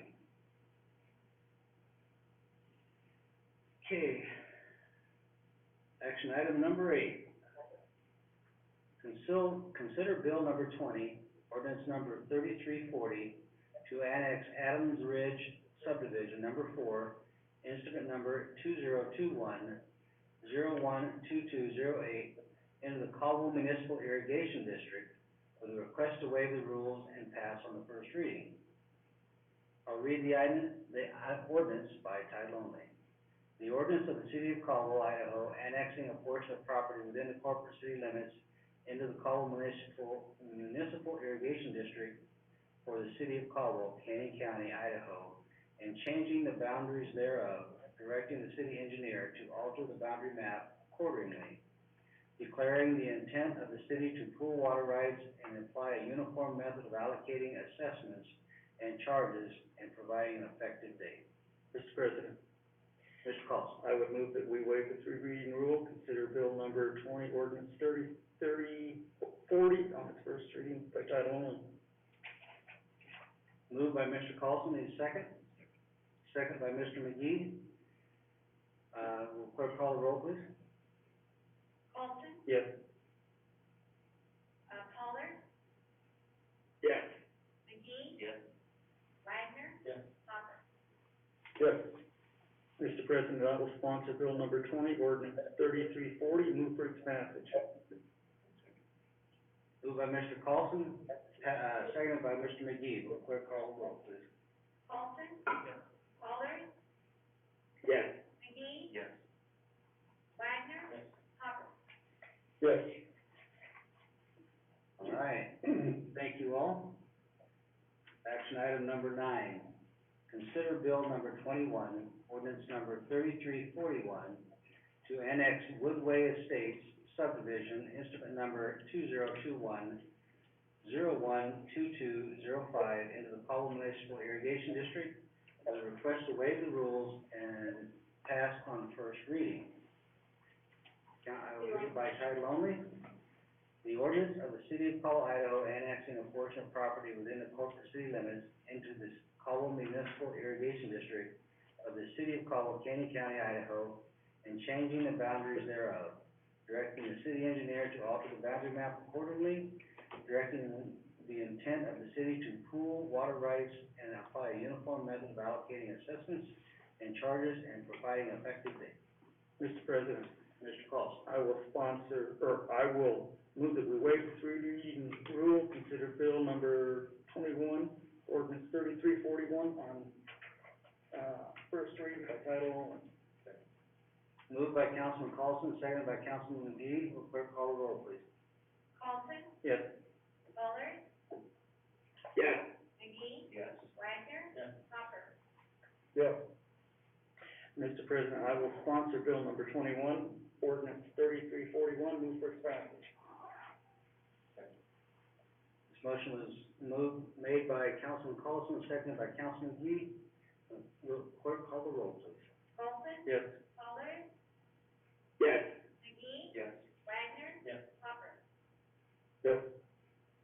Thank you all. Passes unanimous. Finance report. Council President, Mr. Pollard. the Finance Committee has reviewed current accounts payable in the amount of $2,402,893.49 for the period ending April 28, 2021. And then payroll of $394,570.01 for pay period ending April 20th, 2021.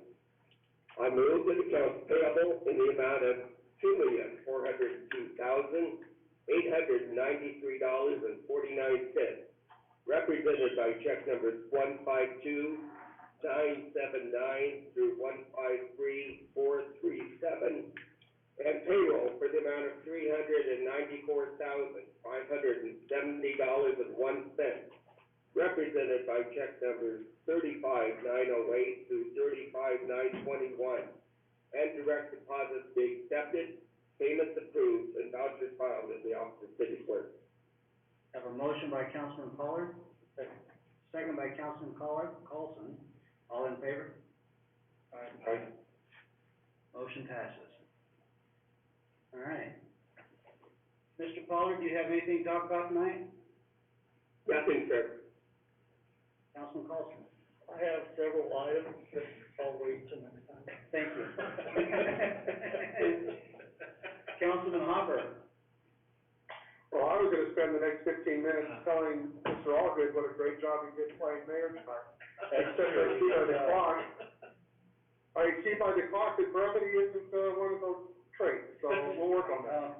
I'm just a big talker. Thank you very much. Councilman Wagner? Nothing. Councilman Allgood? Nothing. Councilman McGee? Ditto. Oh, okay. I have a letter from the Langen family here. Actually, it's a thank you card. It says, Mayor of Caldwell and City Council members, thank you so much for the lovely floral vase and flowers in memory of Jerry Langen. The family expresses their gratitude to each and every one of you. Margaret and family of Langen.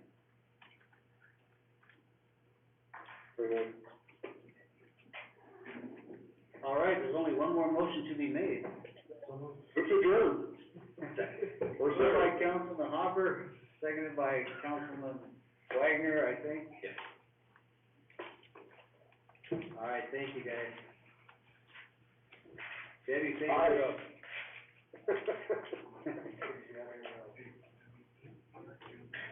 Great job, thanks, Chris. Thank you. Thanks, Chris. People coming down. And I'm telling you.